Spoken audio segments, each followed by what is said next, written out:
Start करते बेटा एक और अपना चैप्टर, नाम है इलेक्ट्रोमैग्नेटिक वेव। बहुत ही प्यारा, शानदार एंड छोटा सा चैप्टर। क्या वेरिंग मैग्नेटिक फील्ड या वेरिंग इलेक्ट्रिक फील्ड जो है, क्या वो करंट को पैदा करता है क्या? तो आंसर मिला उसको, यस, करंट को पैदा करता है। और यहीं से एक चीज दिमाग में आई, दैट इज डिस्प्लेसमेंट करंट। इसके बारे में बहुत डिटेल में पढ़ने वाले हैं। कुछ फॉर्मूले है, याद रखना, इसके ऊपर सवाल पूछे गए हैं। आधे से ज्यादा सवाल तो तुम्हें पीवाई क्योंकि यहीं करा दूंगा आपको, लेकिन कुछ प्रैक्टिस आपको भी करनी पड़ेगी।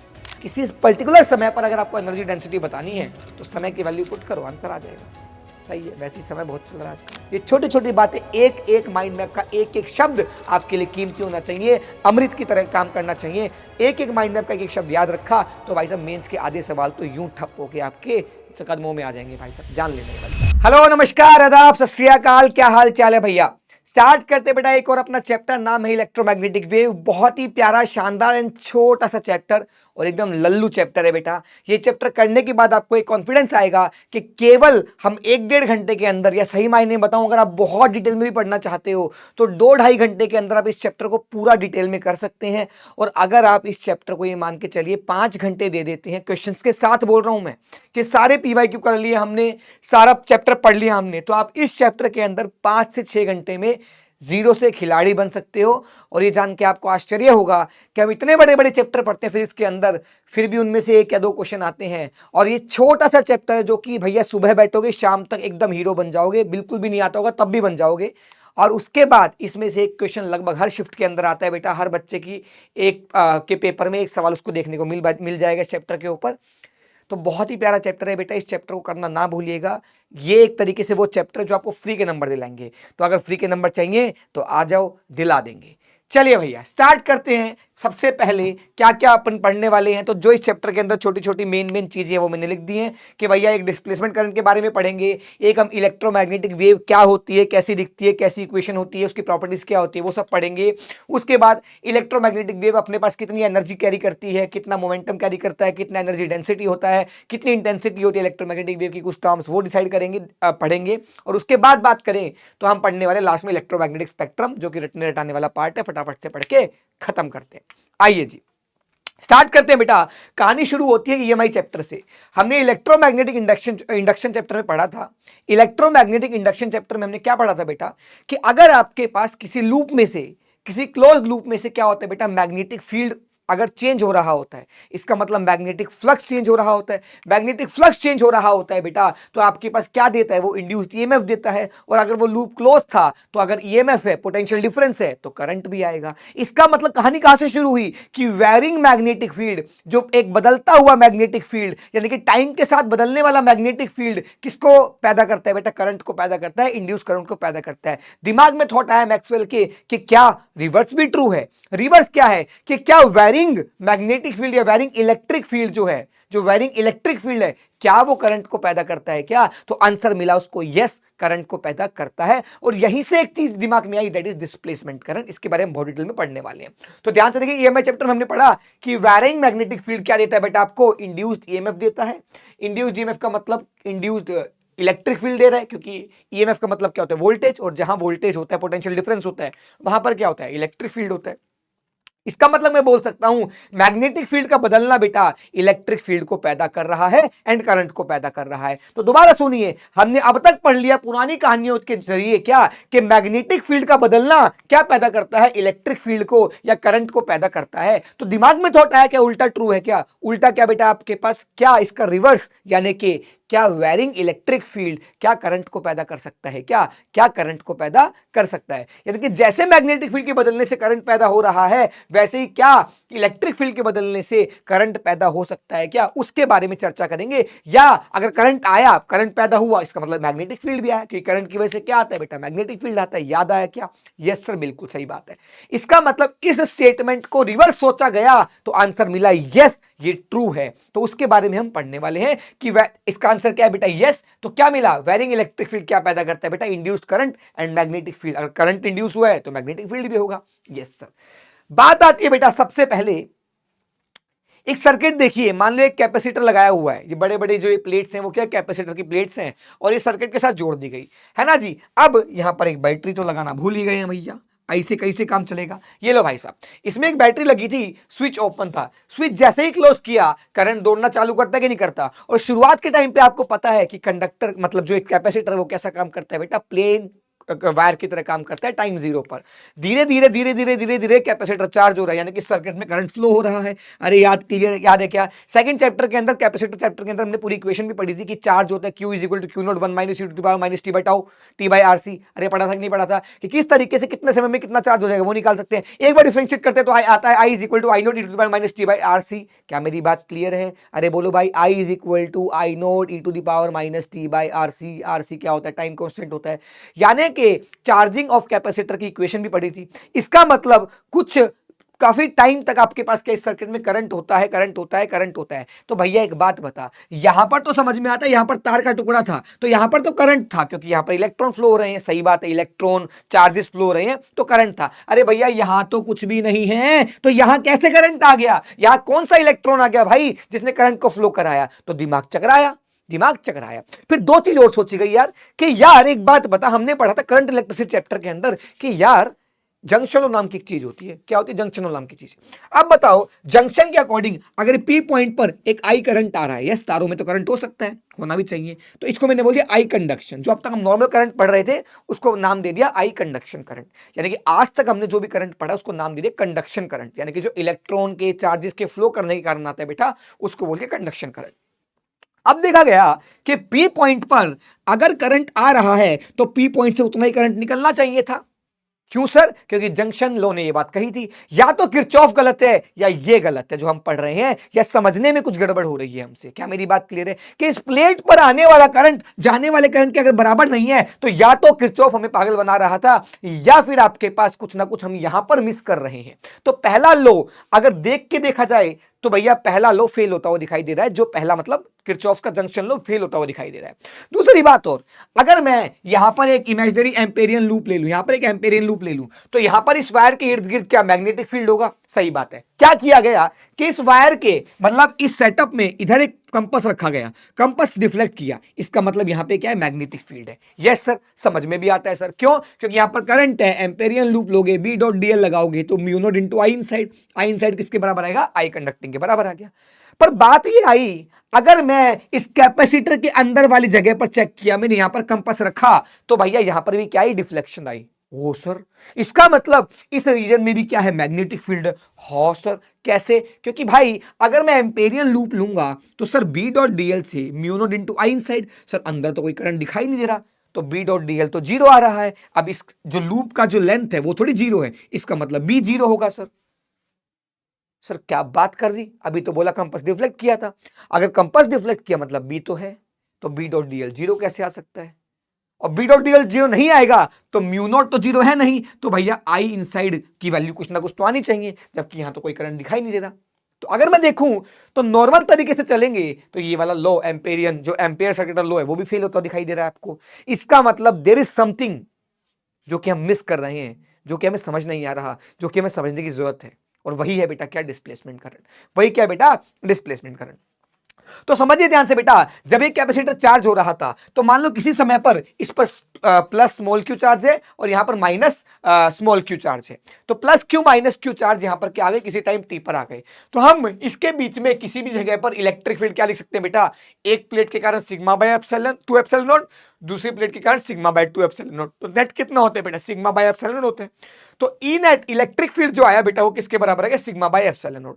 सिग्मा क्या आएगा बेटा? एक प्लेट पे अगर चार्ज क्यू है, उसका एरिया ए है, तो क्यू बाय ए क्या आ जाएगा बेटा? सिग्मा आ जाएगा। सर एकदम लल्लू बात है, तो इसमें क्या जानने वाली बात थी? अगर मेरे पास क्यू आ गया, ध्यान से देखिए बेटा, फ्लक्स किसके बराबर होता है? फ्लक्स, इलेक्ट्रिक फ्लक्स किसके बराबर होगा? मान लो मैंने प्लेट के एरिया के बराबर ही लूप ले लिया, जितना मेरा प्लेट का एरिया है उतना ही मैंने लूप ले लिया, तो आपके पास उस लूप में से पास होने वाला फ्लक्स किसके बराबर होगा? ई इंटू एरिया के बराबर। तो E into area of plate. अरे बात क्लियर है? तो भैया ई की वैल्यू थी Q by area into epsilon nought into area, area से एरिया कट गया, आंसर कितना है फ्लक्स का बेटा आपके पास? Q upon epsilon nought. अरे बात क्लियर है? हाँ सर बिल्कुल सही बात है। अब समस्या आई, यहाँ तो सर चार्ज दिखाई नहीं दे रहा आपको, मत दिखने दे, कोई बात नहीं। अब ध्यान से देख बेटा, अगर मैं एप्सिलॉन नॉट को इधर ले जाऊं, डिफरेंशिएट मार दूं, तो देख ध्यान से कितना आएगा? D phi by d t is equal to d Q by d t into 1 by epsilon naught. Epsilon naught को इधर ले आए तो आई किसके बराबर आ गया बेटा? D Q by d t क्या होता है? I is equal to epsilon not d phi E by d t. यानी कि एक करंट आ रहा है इस रीजन के अंदर जिसका वैल्यू आ रहा है epsilon naught d phi E, यानी कि rate of change of electric flux upon time. अरे बात क्लियर है, epsilon naught into d phi E by d t. एक करंट आया, इस नए करंट को मैंने नाम दे दिया बेटा डिस्प्लेसमेंट करंट। क्या नाम दे दिया बेटा? Displacement current. क्या नाम दे दिया बेटा? Displacement current. अब सुनो मेरी ध्यान से बात, सारी चीजें जस्टिफाई हो गई। अब समझ में आ गया सर, अगर यहां पर कंडक्शन करंट था तो यहां पर भी एक करंट है जो क्या है बेटा? डिस्प्लेसमेंट करंट के बराबर है, और डिस्प्लेसमेंट करंट की वैल्यू आई epsilon not d phi E by d t. यानी कि ये किस वजह से आ रहा है बेटा? इलेक्ट्रिक फ्लक्स के चेंज होने की वजह से। इलेक्ट्रिक फ्लक्स चेंज हो क्यों रहा है बेटा? क्योंकि इस पर चार्ज बढ़े जा रहा है, बढ़े जा रहा है, बढ़े जा रहा है, क्योंकि चार्ज होता जा रहा है। इसका मतलब अगर Q बाई ई बदलता जाएगा, Q बाई एप्सिलॉन बदलता जाएगा तो फ्लक्स बढ़ता जाएगा, बढ़ता जाएगा, बढ़ता जाएगा, बढ़ता जाएगा, बढ़ता जाएगा। इसका मतलब आपके पास क्या है? जब तक फ्लक्स चेंज हो रहा है, इलेक्ट्रिक फील्ड चेंज हो रहा है, तब तक इसके अंदर क्या है बेटा? करंट आया। यानी कि displacement current is due to the change in electric flux. क्या मेरी बात क्लियर है क्या? Yes sir. एक बात ध्यान से सुनना बच्चा, जो कंडक्शन करंट है और जो डिस्प्लेसमेंट करंट है ये एक दूसरे से बिल्कुल डिफरेंट है। सर सबसे बड़ा डिफरेंस बता दो मुझे। सबसे बड़ा डिफरेंस बेटा ये है कि कंडक्शन करंट एक्चुअली क्या होता है? चार्जेस, रियल जो चार्ज होते हैं उसके फ्लो करने के कारण। भैया कंडक्शन करंट क्यों आया? क्योंकि कंडक्टिंग वायर में फ्री इलेक्ट्रॉन से फ्री इलेक्ट्रॉन को पोटेंशियल डिफरेंस मिलेगा, तो वो इलेक्ट्रॉन जो है वो हाई पोटेंशियल की तरफ खींचा चला जाएगा, तो इलेक्ट्रॉन मूव करेंगे। इसका मतलब एक्चुअल में चार्ज के मूव करने के कारण क्या आता है बेटा? कंडक्शन करंट आता है। पर डिस्प्लेसमेंट करंट बेटा किसी चार्ज के मूव करने से नहीं आता। डिस्प्लेसमेंट करंट के अंदर कोई चार्ज वार्ज मूव नहीं कर रहे हैं। Displacement current is due to change in magnetic, sorry change in electric flux. क्या मेरी बात क्लियर है? Yes sir. अब अगर मैं इन दोनों लॉ को लगाना चाहूं दोबारा से, तो मैं म्यू नॉट इंटू आई इनसाइड की जगह क्या लिख दूंगा बेटा? इस जगह पर, इस रीजन में कौन सा करंट है? आई डिस्प्लेसमेंट करंट। और यहां पर देखूंगा बेटा तो इनकमिंग आने वाला करंट आई सी था, जाने वाला करंट इसके अंदर कौन सा करंट है? आई डी है। तो आई सी और आई डी क्या हो जाएंगे बेटा? बराबर हो जाएंगे। तो ये एक बहुत इंपॉर्टेंट बात जानने को मिली कि जो कंडक्शन करंट है और जो डिस्प्लेसमेंट करंट है वो मैग्नीट्यूड वाइज सेम ही रहेंगे, बराबर रहेंगे, इक्वल रहेंगे। क्या मेरी बात क्लियर? Yes sir. तो देखिए ध्यान से, कुछ इंपॉर्टेंट बातें जो मैंने अभी आपको बोली वही यहां पर लिखी हुई है, फिर भी जान लेते हैं एक बार वापस से। क्या? Displacement current is completely different from conduction current, बताया।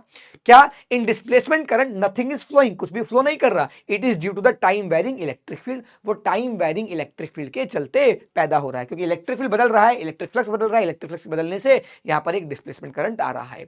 आपके पास जब हमने देखा कि किसी भी जगह पर हम नेट करंट को क्या लिख सकते हैं, क्योंकि अब तक तो हमने डिस्प्लेसमेंट करंट को जाना ही नहीं था, समझा ही नहीं था बेचारे को, बेचारी की फीलिंग समझी ही नहीं थी। अब बेचारी की फीलिंग समझी तो समझ में आया कि नेट करंट दुनिया में एक नहीं दो है। एक तो कंडक्शन करंट जो अब तक पढ़ते आ रहे हैं, साथ में एक जोड़ दो डिस्प्लेसमेंट करंट। यानी कि अगर एक रीजन में दोनों करंट है, कंडक्शन वाला भी और डिस्प्लेसमेंट वाला भी, तो नेट करंट किसके बराबर होगा? Conduction plus displacement current. क्या मेरी बात क्लियर है?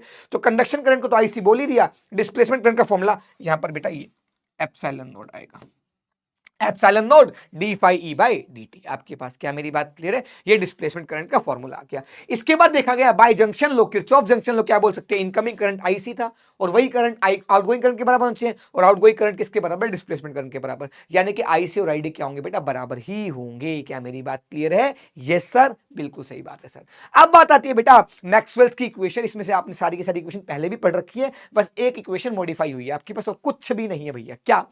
आपने एक इक्वेशन पढ़ी है बेटा, इलेक्ट्रिक फ्लक्स जो होता है Gauss law E dot D है, वो किसके बराबर होता है? Q inside by epsilon not. लिखा भी हुआ है गॉस लॉ फॉर इलेक्ट्रिसिटी। ये सारी मैक्सवेल की इक्वेशन कहलाती है बेटा। तो पहली इक्वेशन क्या है बेटा मैक्सवेल की? ई डॉट डी ए, यानी कि जो इलेक्ट्रिक फ्लक्स होता है वो किसके बराबर होगा? किसी क्लोज सरफेस के अंदर Q enclosed upon epsilon not. ये तो अपन ने चैप्टर नंबर 1 गॉस लॉ के अंदर पढ़ा था। सेकंड वाला आप ध्यान से देखिए, B dot d A is equal to 0। ये हमने मैग्नेटिज्म एंड मैटर और मूविंग चार्ज मैग्नेटिज्म किसी एक चैप्टर में पढ़ा होगा। इसमें क्या होता है बेटा? क्या कि आपके पास जो मैग्नेटिक फील्ड लाइंस होती है बेटा वो क्लोज लूप में एग्जिस्ट करती हैं। तो अगर मान लो एक मैग्नेट रखा है और एक क्लोज सरफेस है, तो एक मैग्नेट से ही लाइन निकली और उसी मैग्नेट के अंदर एंटर हो गई, तो एक क्लोज सरफेस के लिए वो लाइन निकल भी रही है, उसी के अंदर एंटर भी हो रही है। तो बेटा नेट फ्लक्स किसी क्लोज सरफेस में से मैग्नेटिक फ्लक्स कितना होता है बेटा? हमेशा 0 होता है। और ये जो थ्योरम है बेटा यही प्रूव करती है क्या? कि magnetic monopoles do not exist. Monopoles exist नहीं करते। मैग्नेट्स के अंदर हमेशा मैग्नेट के जो पोल्स है वो पेयर में एग्जिस्ट करते हैं। साउथ है तो नॉर्थ होगा ही होगा, नॉर्थ है तो साउथ होगा ही होगा। क्या मेरी बात क्लियर है? एक मैग्नेट के 10,000 टुकड़े कर दोगे तो 10,000 नए मैग्नेट बन जाएंगे आपके पास, और सबके पास अपने दो दो पोल होंगे, एक नॉर्थ और एक साउथ। तो यही चीज बताती है बेटा क्या कि magnetic monopoles do not exist. ये छोटी छोटी बातें, एक एक माइंड मैप का एक एक शब्द आपके लिए कीमती होना चाहिए, अमृत की तरह काम करना चाहिए। एक एक माइंड मैप का एक एक शब्द याद रखा तो भाई साहब मेंस के आधे सवाल तो यूं ठप होके आपके कदमों में आ जाएंगे भाई साहब, जान लेना ये वाली बात। इसका मतलब ये वाला लॉ आपने पढ़ रखा है, कौन सा, गॉस लॉ ऑफ मैग्नेटिज्म कहलाता है। थर्ड आपके पास क्या है बेटा, ये देखने में बड़ा अजीब लग रहा है लेकिन आपने पढ़ रखा है, ई डॉट डीएल। यानी कि आप याद करो जब हमने इलेक्ट्रिक फील्ड वाले चैप्टर पढ़े थे तब मैंने आपको वोल्टेज और इलेक्ट्रिक फील्ड में रिलेशन बताया था। जो वोल्टेज होता है बेटा माइनस ई डॉट डीएल होता है, यहां पर माइनस प्लस की बात ही नहीं कर रहे भाई साहब, ठीक। तो जो ई डॉट डीएल है वो क्या है बेटा, वोल्टेज के बराबर, एक तरीके से वोल्टेज मतलब ईएमएफ। तो ईएमएफ किसके बराबर था बेटा आपके पास, d phi B by d t, rate of change of magnetic flux के बराबर था। यही तो फैराडे लॉ में पढ़ा था ईएमआई के अंदर, याद है, पहला चैप्टर के अंदर शुरुआत में ही पढ़ लेते, शुरुआत के 10% में हम पढ़ लेते क्या, d phi B by d t, यानी कि rate of change of magnetic flux give rises to induced EMF. ये थर्ड इक्वेशन भी आपने पढ़ रखी है। फोर्थ इक्वेशन भी पढ़ रखी है, बस फोर्थ थोड़ी सी मॉडिफाई हो गई। आपने पढ़ा था Ampere circuital law. Ampere circuital law क्या बोलता था बेटा, B dot dl is equal to mu naught into I enclosed. अब की बार आई की जगह क्या लिख दिया बेटा, I C plus I D, IC plus ID, क्योंकि अपने को पता है अब जो नेट करंट है हमेशा वो क्या लिखेंगे, आईसी प्लस आईडी लिखेंगे, आईसी प्लस आई डिस्प्लेसमेंट लिखेंगे बेटा। तो यानी कि ये एक्चुअल जब आपने पढ़ा था म्यू नॉट इंटू आई तो एम्पेयर सर्किटल लॉ बोला था, लेकिन मैक्सवेल ने इसमें अमेंडमेंट भी की है। मैक्सवेल ने अपना एक नया योगदान दिया नए करंट का, तो इस इक्वेशन में बोला कि भैया नाम मेरा भी आना चाहिए, अकेला अकेले की बात नहीं, अब तो मेरा भी पूरा योगदान है। तो इसने बोला एम्पेयर्स मैक्सवेल लॉ। क्या मेरी बात क्लियर है, क्योंकि अपन दोनों का नाम आएगा भाई साहब, मैंने भी काम किया तूने भी काम किया, दोनों रॉयल्टी खाएंगे भाई, ठीक है।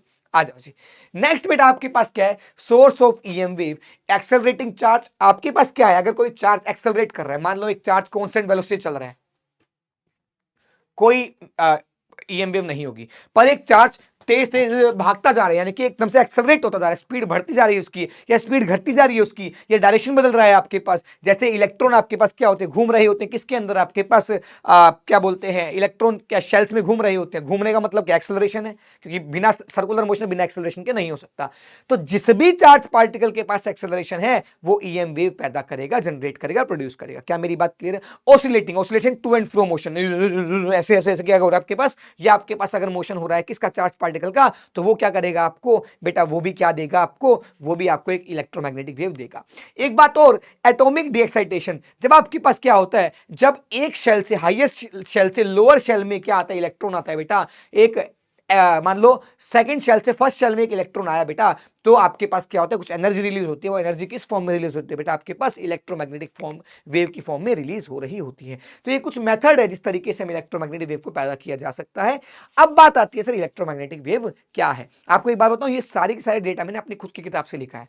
हमारी किताब आ रही है, आप लोगों को जान के अति हर्षोल्लास होगा, the catalyst, the board catalyst नाम से किताब आ रही है। जो 12th के बच्चे हैं उनके लिए बहुत ज़्यादा कारगर साबित होने वाली है। मैंने पूरी थ्योरी जब मैं लिख रहा था ना, मुझे मेरी ही किताब सबसे ज़्यादा काम में आई, और मुझे उस मोमेंट पे प्राउड फील हुआ कि जो मैंने लिखा हुआ था आज मेरे को समअप करने में कितना आसान काम हो रहा है।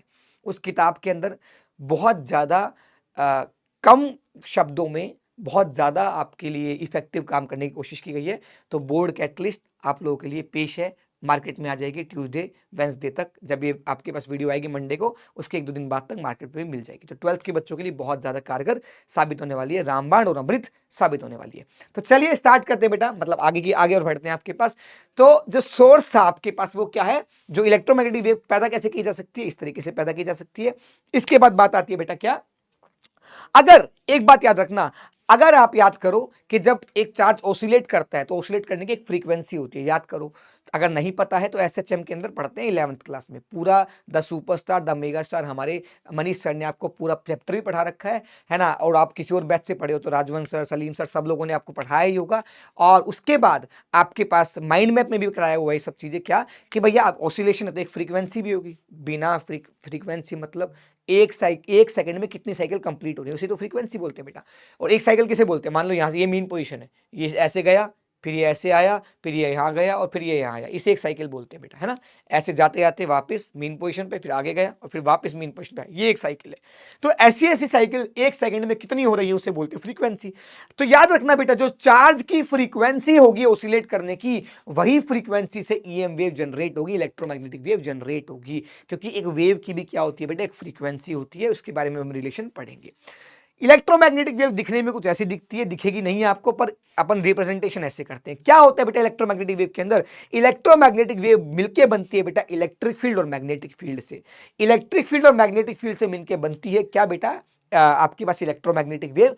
इलेक्ट्रोमैग्नेटिक वेव में बेटा क्या होगा? इलेक्ट्रिक फील्ड जिस दिशा में ओसिलेट कर रहा है, मान लो इस दिशा में इलेक्ट्रिक फील्ड ओसिलेट कर रहा है, ऐसे ऐसे ऐसे ऐसे ऐसे ऐसे ऐसे ऐसे ऐसे ऐसे ऐसे ऐसे, मैग्नेटिक फील्ड ऐसे ऐसे ऐसे ऐसे ऐसे ऐसे ऐसे ऐसे ऐसे ऐसे। तो भैया इलेक्ट्रिक फील्ड ऐसे ऐसे, मैग्नेटिक फील्ड ऐसे ऐसे, तो भैया जो चलने की दिशा होगी वो इधर होगी या फिर इधर होगी। चलो देख लेंगे कैसे होगी।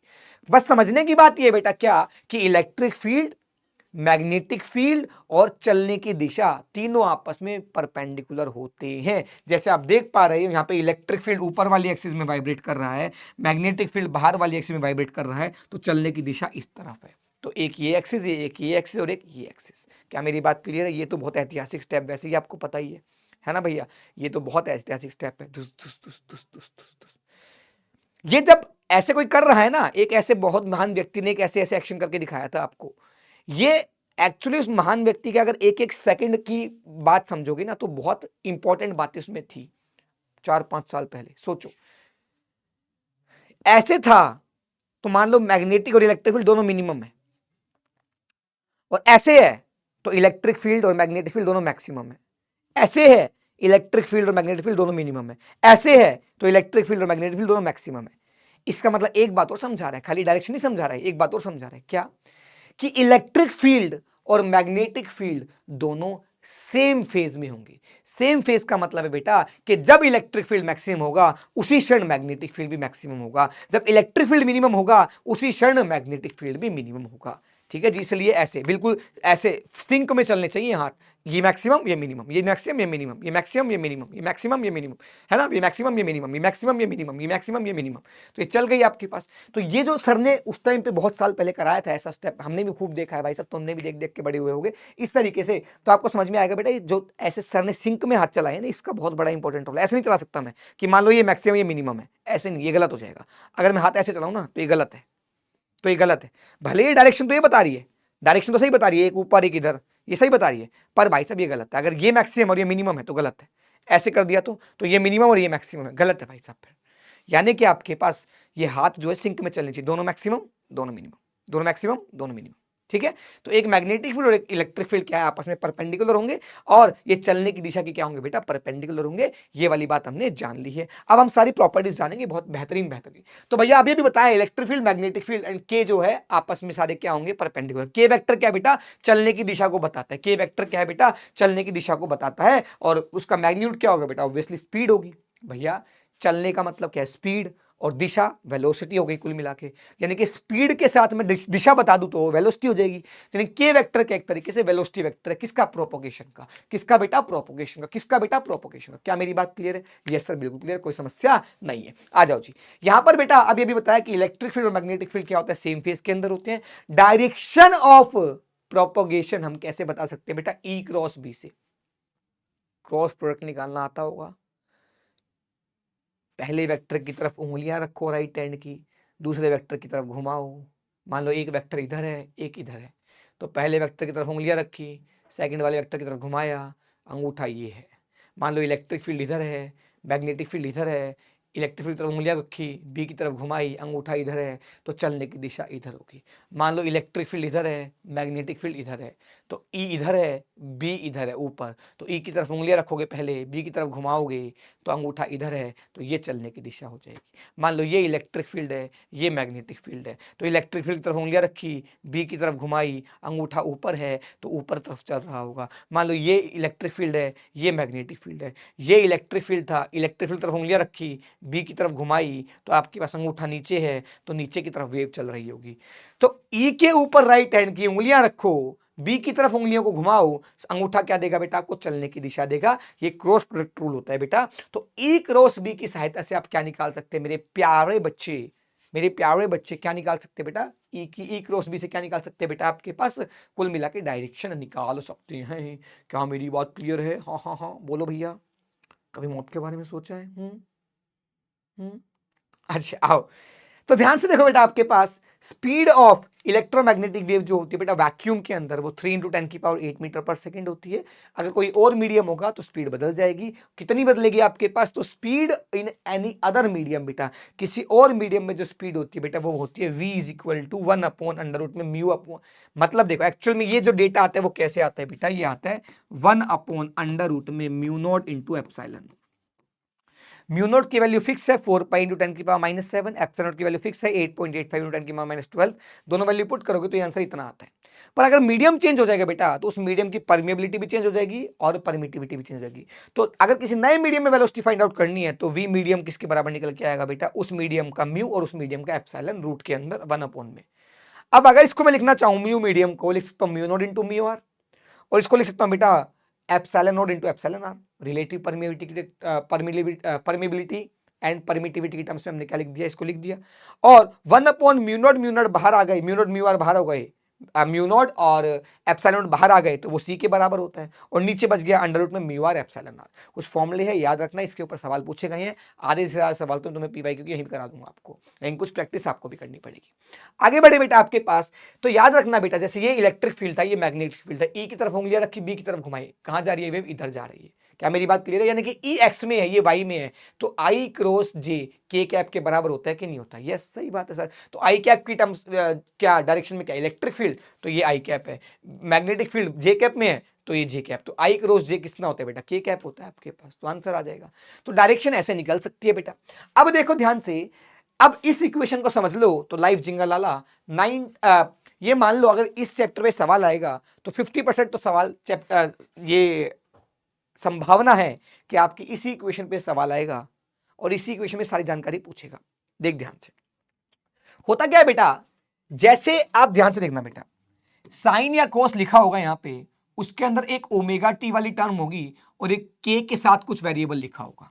ध्यान से देख लेना बेटा, जो ये के होता है बेटा, ये के वो वाला के नहीं है बेटा, वो के अलग था, वो के अलग था, वो जो के वेक्टर था वो अलग था, ये के वेक्टर नहीं है, ये एक नंबर है के को बोला जाता है बेटा वेव नंबर। इसको स्मॉल के लिख दूं बेटा, चलो स्मॉल के लिख देता हूं ताकि तुम्हारी शांति हो जाए, नहीं तो कंफ्यूज ना हो जाओ। स्मॉल के, तो बेटा जरूरी ने स्मॉल के लिखा हो, कैपिटल के भी लिख सकता है। तो बेटा यहां पर इक्वेशन में के साथ जो वेरिएबल लिखा है उस डायरेक्शन में वेव चलेगी। बहुत ध्यान से समझा रहा हूं, धीरे समझा रहा हूं, स्लोली समझेंगे ताकि आप चीजों को ग्रैस्प कर पाओ, क्योंकि इक्वेशन देख के बच्चा डरता है। ध्यान से देखना, ओ साइन या कोस लिखा होगा, उसके अंदर कुछ एक एंगल लिखा होगा, ये एंगल एक ओमेगा टी की टर्म्स में होगा और एक के एक्स के वाई या के जेड होगा। अब यहां पर के साथ जेड लिखा है, तो इसका मतलब सीधे सीधे बता दोगे कि वेव जो है वो जेड डायरेक्शन में चलेगी। अब जेड में भी पॉजिटिव जेड में चलेगी या नेगेटिव जेड में चलेगी? इधर चलेगी या इधर चलेगी? किधर चलेगी? तो ये कौन बताएगा बेटा? तो देखना, अगर ओमेगा टी और के वाली टर्म्स के जेड का साइन सेम है बेटा तो वो माइनस दिशा में चलेगी, माइनस जेड में चलती है। और अगर ओमेगा टी और के जेड का साइन या के एक्स का साइन, भाई के साथ एक्स भी हो सकता है, वाई भी हो सकता है, जेड भी हो सकता है, अभी जेड है, तो पहली बात के साथ जेड था तो आधी चीज तो ये सॉल्व हो गई कि जो वेव है वो जेड डायरेक्शन में चलेगी। सही है सर। अब जेड में भी पॉजिटिव में चलेगी या नेगेटिव में? तो क्या देखना है बेटा आपको कि के जेड और ओमेगा टी का जो साइन है वो सेम है या अलग है। अगर दोनों का सेम है, माइनस माइनस है या प्लस प्लस है, तो बेटा ये नेगेटिव जेड में चलता। लेकिन एक का प्लस है, देखो ओमेगा टी के साथ तो प्लस है और इसके साथ माइनस है, अगर साइन अपोजिट है बेटा तो कैसे चलेगी बेटा आपके पास? पॉजिटिव दिशा में चलेगी। अगर साइन अपोजिट है तो पॉजिटिव दिशा में चलेगी और साइन सेम है तो नेगेटिव दिशा में चलेगी। और कौन सी दिशा में बेटा? जो के साथ लिखा है उस दिशा में चलेगी। देखो ध्यान से, वेरिएबल रिटर्न विद के tells you about the direction of propagation. यहां पे जेड है तो जेड में चल रही है। अब पॉजिटिव जेड में चल रही है नेगेटिव में? तो देखो अगर ओमेगा टी एंड के जेड का साइन सेम है मतलब नेगेटिव डायरेक्शन में जा रही है, एंड ओमेगा टी एंड के जेड का साइन अपोजिट है मतलब पॉजिटिव दिशा में जा रही है। यहां पर साइन अपोजिट थे ओमेगा टी एंड के जेड का, तो ये पॉजिटिव दिशा में जा रही थी। सही बात है सर। अब ध्यान से देखो बेटा, अगर जेड में जा रही है, पॉजिटिव जेड में जा रही है वेव, तो आपको पता है ई और बी जो होंगे, अब जेड में तो क्या हो गई, वेव जा रही है वो भी पॉजिटिव में, अब इलेक्ट्रिक फील्ड एक्स में और मैग्नेटिक फील्ड वाई में, ऐसे हो सकता है, या इलेक्ट्रिक फील्ड एक्स में मैग्नेटिक फील्ड वाई में हो सकता है। अब देख, ये एक्स, ये वाई और ये जेड। अब अगर इलेक्ट्रिक फील्ड वाई में होता तो ई क्रॉस बी से जो डायरेक्शन आ रही है वो इधर आ रही है, ये गलत है। लेकिन अगर इलेक्ट्रिक फील्ड एक्स में होता और ये वाई में होता, ये एक्स है बेटा मेरा और ये मेरा वाई है, तो इलेक्ट्रिक फील्ड एक्स में होता, मैग्नेटिक फील्ड वाई में होता, तो डायरेक्शन प्लस एक्स आ रही है, प्लस जेड आ रही है, वो कि सही है। इसका मतलब इलेक्ट्रिक फील्ड कौन सी डायरेक्शन में होगा, एक्स में, मैग्नेटिक फील्ड किस में होगा, वाई में। तो इकलौता अंदर वाला सीन देख के हम बता सकते हैं कि वेव कहां जा रही है, इलेक्ट्रिक फील्ड कहां जा रहा है, मैग्नेटिक फील्ड कहां जा रहा है, सब कुछ बता सकते हैं। वापस सुन ले, यहां पे समझ में आया कि z डायरेक्शन ये है, मान लो मेरी x ये है और y ये है, ध्यान से सुनना, z ये, x ये, y ये। अब मैंने बोला प्लस z में वेव जा रही है, ये मैं इसको देख के बता दिया मैंने, प्लस z में वेव जा रही है, तो z के चलने की दिशा कौन बता रहा है, e क्रॉस b। तो अगर E यहां ले लेता और B यहां ले लेता, तो E क्रॉस B से तो अंगूठा इधर आ रहा है, जो कि डायरेक्शन गलत बता रहा है। तो E इधर ले लो, B इधर ले लो, तो E क्रॉस B से डायरेक्शन क्या आ गई बेटा, ये आ गई कि नहीं आ गई, यानी कि E जो है वो इस वाली एक्सिस में, ये कौन सी एक्स वाली, और ये कौन सी है, वाई वाली। तो इलेक्ट्रिक फील्ड एक्स में है, मैग्नेटिक फील्ड वाई में है, इसलिए बेटा इलेक्ट्रिक फील्ड के नीचे लिख दिया एक्स, यानी कि इलेक्ट्रिक फील्ड का वाइब्रेशन का कंपोनेंट डायरेक्शन क्या है बेटा, ये एक्स है, आई कैप है। और बेटा मैग्नेटिक फील्ड के लिए कौन सी डायरेक्शन है बेटा, जे कैप है। क्या मेरी बात क्लियर है? बी के नीचे वाई का मतलब क्या है कि मैग्नेटिक फील्ड वाई डायरेक्शन में ऑसिलेट कर रहा है, इलेक्ट्रिक फील्ड एक्स डायरेक्शन में ऑसिलेट कर रहा है, वेव जेड में चल रही है। क्या मेरी बात क्लियर है? Yes sir. अब बात आती है सर, कुछ कुछ फॉर्मूले याद रखना बेटा। जो आपके पास वेलोसिटी ऑफ वेव होता है बेटा, वो होता है ओमेगा बाय के। किसके बराबर होता है बेटा? ओमेगा बाय के। ओमेगा बाय के कि जो वेव है वो किस स्पीड से चल रही है, वेव की स्पीड जो होती है वो किसके बराबर होती है बेटा, ओमेगा बाय के। और जो के होता है बेटा वो होता है वेव नंबर, इसका फॉर्मूला होता है 2 pi by lambda. 2 pi by lambda, lambda मतलब वेव लेंथ। तो ध्यान से देखो बेटा, speed of EM wave c होती है वैक्यूम के अंदर, वो किसके बराबर होगी बेटा, ओमेगा बाय के। ओमेगा किसके बराबर होता है बेटा, 2 पाई एफ, और के किसके बराबर है, 2 पाई बाय लैम्डा। लैम्डा ऊपर चला गया, 2 पाई से 2 पाई मर गया, तो C is equal to f lambda आ गया। सी मतलब लाइट की इलेक्ट्रोमैग्नेटिक वेव की स्पीड वैक्यूम में, पर वैक्यूम ना होता तो वेलोसिटी v ले लेते, तो v is equal to f lambda. जैसे यहाँ पे आ जाएगा v इज इक्वल टू, इसको लिख देंगे 2 पाई एफ, इसको लिख देंगे 2 पाई बाय लैम्डा, तो v इज इक्वल टू क्या आ गया, एफ लैम्डा। इसका मतलब वेलोसिटी ऑफ वेव के दो फॉर्मूले याद रखना बेटा, v is equal to f lambda या फिर v is equal to omega by k. This is very important, बार बार बार बार बार बार बार बार आपको काम में आएगा। क्या मेरी बात क्लियर है? अब ध्यान से देखो बेटा, E node by B nought यानी कि maximum value of electric field upon में maximum value of magnetic field, यानी कि पीक वैल्यू जो ये लिखा है, क्या एम्पलीट्यूड है ना बेटा, पूरा एसी पढ़ लिया आप तो। और ये क्या है बेटा, मैग्नेटिक फील्ड का एम्पलीट्यूड है। तो दोनों के एम्पलीट्यूड का जो रेशियो है E node by B naught, उसका मैग्नीट्यूड सी के बराबर आता है। किसके बराबर आता है बेटा, सी के बराबर आता है वैक्यूम के अंदर। अब बात आती है बेटा, ये जो वेव है बेटा, साइन वेव दिखाई दे रही कि नहीं दिखाई दे रही, बिल्कुल साइन जैसा, साइन की इक्वेशन दिखाई दे रही नहीं दिखाई दे रही। तो जब आपके पास E is equal to E naught sine omega t something something होता था, तो बताओ ERMS किसके बराबर था, E note by root two. ये जो B है वो भी इक्वेशन साइन में समथिंग समथिंग दिखाई दे रखी है, तो BRMS किसके बराबर है बेटा, B note by root two के बराबर। लल्लू चीज है सर ये तो एकदम ही। तो यानी कि अगर ये ई नोट को मैं लिख सकता हूँ, ERMS को लिख सकता हूँ E note by root two, BRMS को लिख सकता हूँ B note by root two. क्या मेरी बात क्लियर है? बोलो भैया। उसके बाद इलेक्ट्रोमैग्नेटिक वेव की सबसे बड़ी खासियत क्या होती है बेटा, उसको चलने के लिए किसी मीडियम की रिक्वायरमेंट नहीं होती है।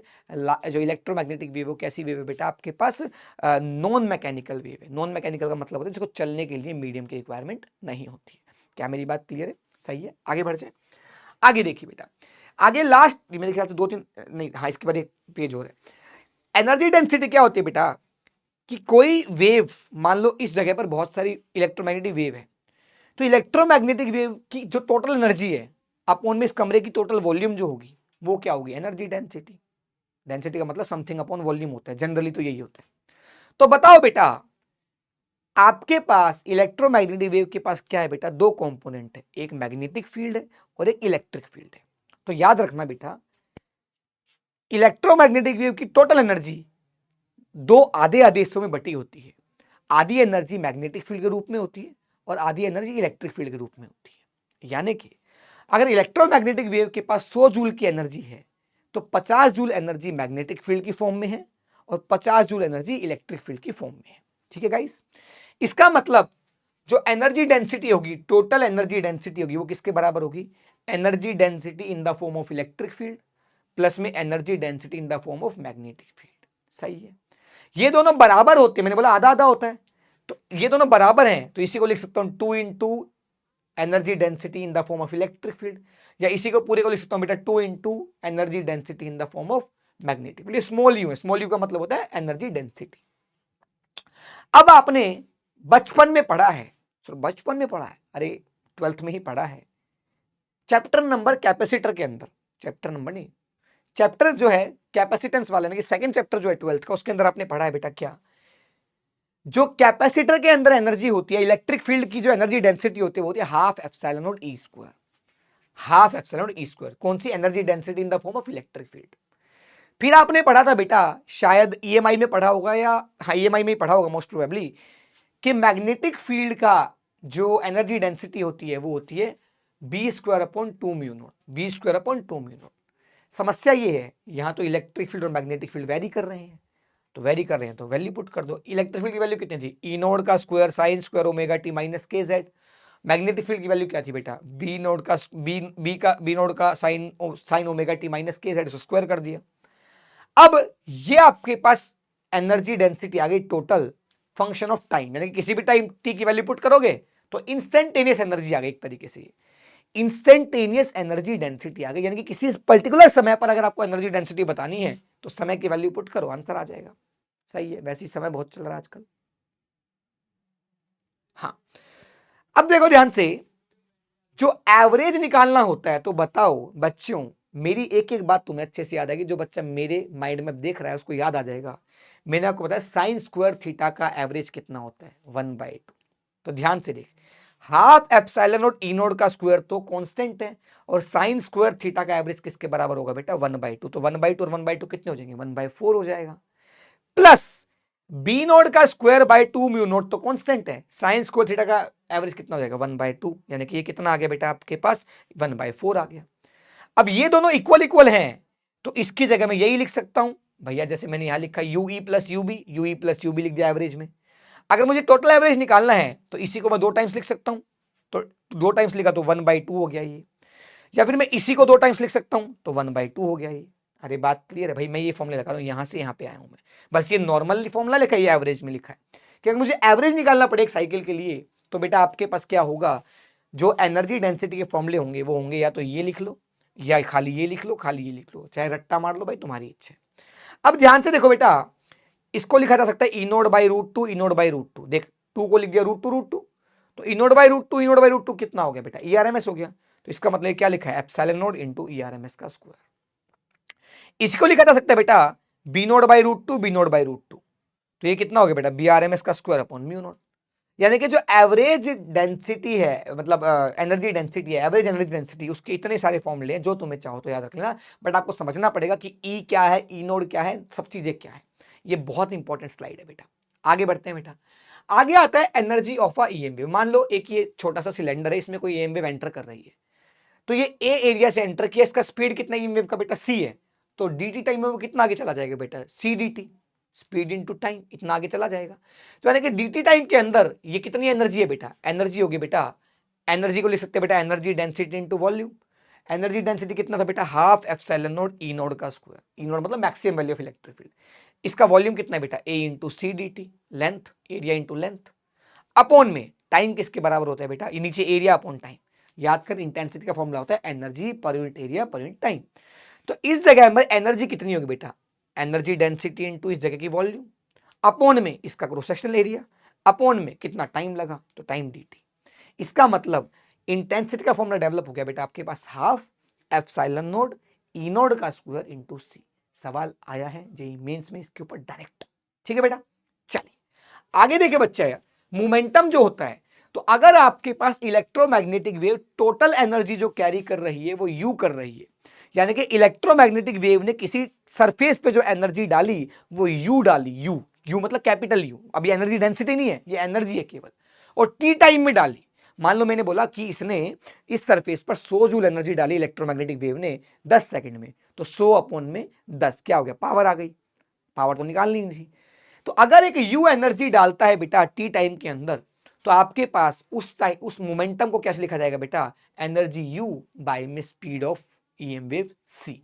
फॉर्मूला याद रखना, बहुत ज्यादा इंपॉर्टेंट नहीं है बट फिर भी पता होना चाहिए। रेडिएशन फोर्स इसको इस चैप्टर में पढ़ लो चाहे बाद में पढ़ लेना, अभी सिर्फ याद कर लो क्या कि अगर आपके पास कोई रेडिएशन इलेक्ट्रोमैग्नेटिक वेव किसी सरफेस पर गिर रही है बेटा, दोबारा सुन लो, अगर कोई इलेक्ट्रोमैग्नेटिक वेव किसी सरफेस पे गिर रही है बेटा और वो सरफेस परफेक्टली रिफ्लेक्टिंग है, यानी कि जितनी एनर्जी आई सारी की सारी रिफ्लेक्ट कर गई, परफेक्टली रिफ्लेक्टिंग है बेटा, तो वो एक फोर्स एक्सर्ट करेगा, वो रेडिएशन, उसे बोलते हैं रेडिएशन फोर्स। वो होता है बेटा 2IA/c। आई का मतलब इंटेंसिटी, ए का मतलब एरिया ऑफ क्रॉस सेक्शन जहां पे वो गिरा है, सी का मतलब स्पीड ऑफ ईएम वेव। और अगर वो जो सरफेस है वो प्योरली क्या होता है बेटा, एब्जॉर्बिंग होता है, तो वो रेडिएशन जो है वो कितना फोर्स लगाएगी बेटा, IA/c। कितना बच्चा, IA/c। कैसे निकाल सकते हैं बेटा, ये मैं बता देता हूं हिंट के तौर पे। आपको पता है बेटा फोर्स किसके बराबर होता है, dp/dt, यानी कि आने वाली वेव का मोमेंटम था u/c, जाने वाली वेव का मोमेंटम है 2u/c। तो u/c और u/c इधर गया, आने वाला -u/c था, तो जो रिजल्ट मतलब चेंज आएगा वो कितना आएगा, 2 × u/c। ये आ गया change in momentum upon time. और u अपॉन टाइम किसके बराबर होता है, एनर्जी अपॉन टाइम किसके बराबर होता है बेटा, आपके पास पावर के बराबर होता है। एरिया से मल्टीप्लाई कर दो, एरिया से डिवाइड कर दो, 2u/c चेंज इन मोमेंटम हो गया, नीचे टाइम आ गया, हमने क्या निकाल लिया बेटा, आपके पास dp/dt निकाल लिया, यानी कि फोर्स निकाल लिया। अब 2u/c इंटू टाइम, नीचे टाइम, अब एरिया से मल्टीप्लाई कर दो, एरिया से डिवाइड कर दो, तो कैपिटल U बाई एरिया और टाइम क्या हो गया, energy upon area upon time, intensity हो गया, तो 2IA/c आंसर आ गया। तेरे को दिमाग में डेरिवेशन कराना जरूरत नहीं है, सिर्फ याद भी कर लेगा, काम चल जाएगा तेरा, ठीक है बेटा। चलिए बच्चा, अब लास्ट स्लाइड आती है बेटा। ये सारी स्लाइड बहुत टाइम लगा लिखने में, लेकिन ये स्लाइड भी अगेन मैं वही बोल रहा हूँ, अपनी किताब से लिखने का फायदा ये होता है बेटा कि हमें बार बार सोचना नहीं पड़ता कि मैं कितना लिखूं, ज्यादा लिखूं, कम लिखूं। लिमिटेड रिसोर्सेज के अंदर हमने सब कुछ निपटा दिया। अगर आप देखोगे इस पूरे चैप्टर को निपटाने में मुझे 5 स्लाइड लगी होंगी, मुश्किल से 5 या 6। एक स्लाइड, ये 7वीं स्लाइड है ना, ये 7वीं, और 2 स्लाइड वो होती हैं शुरुआत वाली और टॉपिक वाली, यानी कि 5 स्लाइड के अंदर हमने ये पूरा चैप्टर कर लिया। और सही बताऊं तो इससे बाहर क्वेश्चन नहीं आएगा अगर आपने ढंग से ही समझ लिया तो आपको पता है इलेक्ट्रोमैग्नेटिक स्पेक्ट्रम मतलब वो रेंज, वेवलेंथ की वो रेंज जो इलेक्ट्रोमैग्नेटिक में वेव में लाई करती है, ऐसा मान सकते हैं। तो इलेक्ट्रोमैग्नेटिक वेव्स बहुत प्रकार की होती हैं, जैसे ये सारे जो नाम है वो इलेक्ट्रोमैग्नेटिक वेव का ही पार्ट है। तो सीक्वेंस में याद रखोगे बेटा, radio, micro, IR, visible, UV, X ray, gamma ray. Radio, micro, IR, visible, UV, X ray, gamma ray. Radio, micro, IR, UV, X ray, visible, sorry, radio, micro, IR, visible, UV, X ray, gamma ray. Radio, micro, IR, visible, UV, X ray, gamma ray. Radio, micro, IR, visible, UV, X ray, gamma ray. Radio, micro, IR, visible, UV, X ray, gamma ray. Radio, micro, IR, visible, UV, X ray, gamma ray. 50 बार बोलो, sequence में याद हो जाएगा, फालतू trick याद करने की कोई जरूरत नहीं होती है। याद करना हो कुछ भी याद कर लो, rich man in Vegas use expensive gadgets, ऐसे याद रख लो, आपकी इच्छा है कुछ भी याद रख लो। मैंने एक बार बनाया था, रानू मोंडल इस विचार से अनजान, रानू मोंडल इस विचार से अनजान, यूएन अनजान थी के उसका एक्स, एक्स मतलब एक्स गंदा है, गामा रे गंदा है, कि रानू मंडल रानू मंडल इस विचार से अनजान थी के, अनजान मतलब यूएन, तो थी के एक्स्ट्रा, फिर की उसका एक्स, एक्स गंदा है, खत्म। ऐसे याद कर, जैसे मर्जी याद कर लो, मैं तो भाई बिना ट्रिक के याद कर लेता हूं, radio, micro, IR, visible, UV, X ray, gamma ray, खत्म कहानी। तो अगर आप इधर से इधर जा रहे हो बेटा, एनर्जी बढ़ती है, पेनिट्रेशन पावर बढ़ती है, फ्रीक्वेंसी बढ़ती है, लैम्डा कम होता है, खत्म कहानी। वापस सुन ले, जिस सीक्वेंस में मैंने याद किया है उसमें इधर से इधर जाते वक्त बेटा क्या हो रहा है, एनर्जी बढ़ रही है, वेवलेंथ एनर्जी बढ़ रही है, फ्रीक्वेंसी बढ़ रही है, पेनिट्रेशन किसी चीज के अंदर पेनिट्रेट करने की पावर बढ़ रही है उसकी, और लैम्डा क्या हो रहा है बेटा, कम हो रहा है। सही है, बहुत बढ़िया, शानदार। आधे सवाल तो इससे सॉल्व हो जाएंगे। कैसे सर, कैसी बात करते हो सर? कई बार सीधे से लैम्डा का रेशियो पूछा है, कई बार सीधे से लैम्डा का ऑर्डर पूछा है, कि 4 नाम दे दिए, किसका लैम्डा का क्या ऑर्डर होगा, उस पर सवाल आ गया। इससे लल्लू सवाल क्या होगा भाई? दुनिया में अगर बच्चा वो भी गलत करके आ रहा है, इसका मतलब उसने जेई का जे भी नहीं पढ़ा, डबल ई तो रह गया। बात क्लियर है? तो याद रखना। अब इसके बारे में कुछ कुछ बातें बेटा याद रख लेना बेटा। विजिबल में मैंने विव की उल्टा लिखा, क्योंकि इधर से इधर जाते हैं बेटा, रेड लाइट की वेवलेंथ सबसे ज्यादा होती है, वॉयलेट की कम होती है बेटा विजिबल में, तो रेड से वॉयलेट की तरफ गए हैं, क्योंकि मैंने एरो पलटना ना पड़े इसलिए मैंने विव को उल्टा लिख दिया, क्योंकि रेड से लेके वॉयलेट में लैम्डा कम हो रहा है, क्योंकि एरो मैंने एच रखा है। ठीक है बेटा, आ जाओ जी। अब आपके पास देखो, मेरी रिकमेंडेशन बेटा ये रहेगी, क्योंकि मेन से पागल, मेंस का दिमाग खराब, कई बार डेटाबेस सवाल पूछ लेता है कि लैम्डा ये वाला लैम्डा किस रीजन का है, मान लो ऐसा पूछ लिया तो फिर मैं क्या करूंगा और तुम क्या करोगे? पढ़ाई लिखाई तो काम ही नहीं आएगी, याद करने वाली चीज काम में आएगी। तो एटलीस्ट बेटा सबका लैम्डा की रेंज याद रख लो, और खुदा ना खास्ता आपसे पूछ लेते फ्रीक्वेंसी की रेंज क्या होगी, तो v is equal to f lambda, c is equal to f lambda से निकाल लेना। आपको ये पता है कि c बाई लैम्डा किसके बराबर होगा, फ्रीक्वेंसी के बराबर। तो c की वैल्यू पता है, लैम्डा की मिनिमम वैल्यू पता है, तो फ्रीक्वेंसी की मैक्सिमम वैल्यू पता लग गई। इसलिए मतलब लैम्डा 0.1 से ज्यादा ही होगा। तो लैम्डा की मिनिमम वैल्यू कितनी है, 0.1, तो 0.1 इंटू ये कितना 3 इंटू 10 की पावर 8, तो ये आ जाएगा 3 इंटू 10 की पावर 9। तो जो फ्रीक्वेंसी है ये मिनिमम है, तो फ्रीक्वेंसी मैक्सिमम, तो मैक्सिमम फ्रीक्वेंसी कितनी होगी बेटा, इसकी लगभग लगभग आपके पास 3 इंटू 10 की पावर 9 हर्ट्ज के आसपास। तो कुल मिला के इस तरीके से आप समझ सकते हो कि मैं अगर मुझे एक वेवलेंथ का ऑर्डर याद हो जाए तो मैं आपके पास किसका ऑर्डर निकाल लूंगा, फ्रीक्वेंसी का चाहिएगा तो निकाल लूंगा।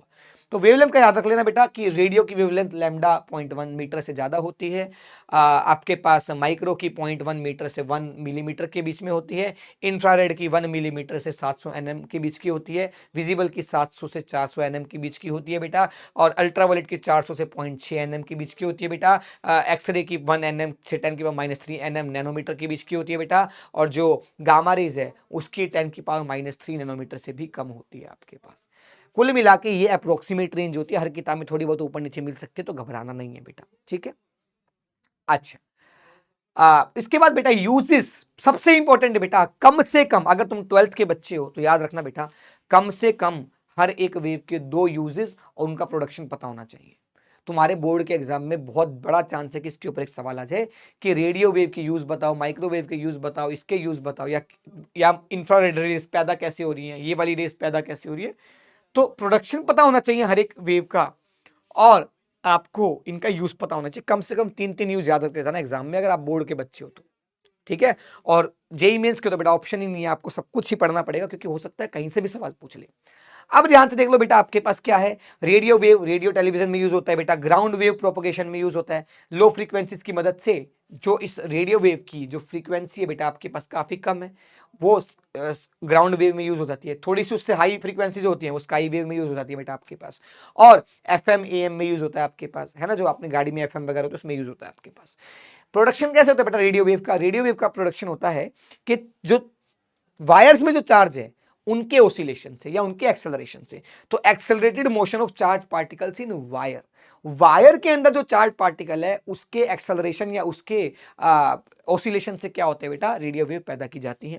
माइक्रोवेव कैसे, माइक्रोवेव का क्या क्या यूज है बेटा आपके पास, माइक्रोवेव का यूज है ओवंस में यूज होता है, रेडार सिस्टम में, मिलिट्री पर्पस में, रेडार में, ये जो आपके पास नेविगेशन होते हैं आपके पास एयरक्राफ्ट नेविगेशन में माइक्रोवेव्स का इस्तेमाल किया जाता है। और जो जैसे अपन क्या बोलते हैं, क्रिकेट एकेडमीज होती है वहां पर जो या फिर क्रिकेट में मैचेस होते हैं उसके अंदर जो बॉल की स्पीड होती है कि बुमराह ने 150 किलोमीटर पर आवर की स्पीड से बॉल फेंकी, अरे भाई साहब हाथ से थोड़ी नाप दिया पकड़ के कि अच्छा हाथ पे जोर से लगे 150 की स्पीड से आई होगी, अरे भाई नापा किससे जाता है, मशीनों से।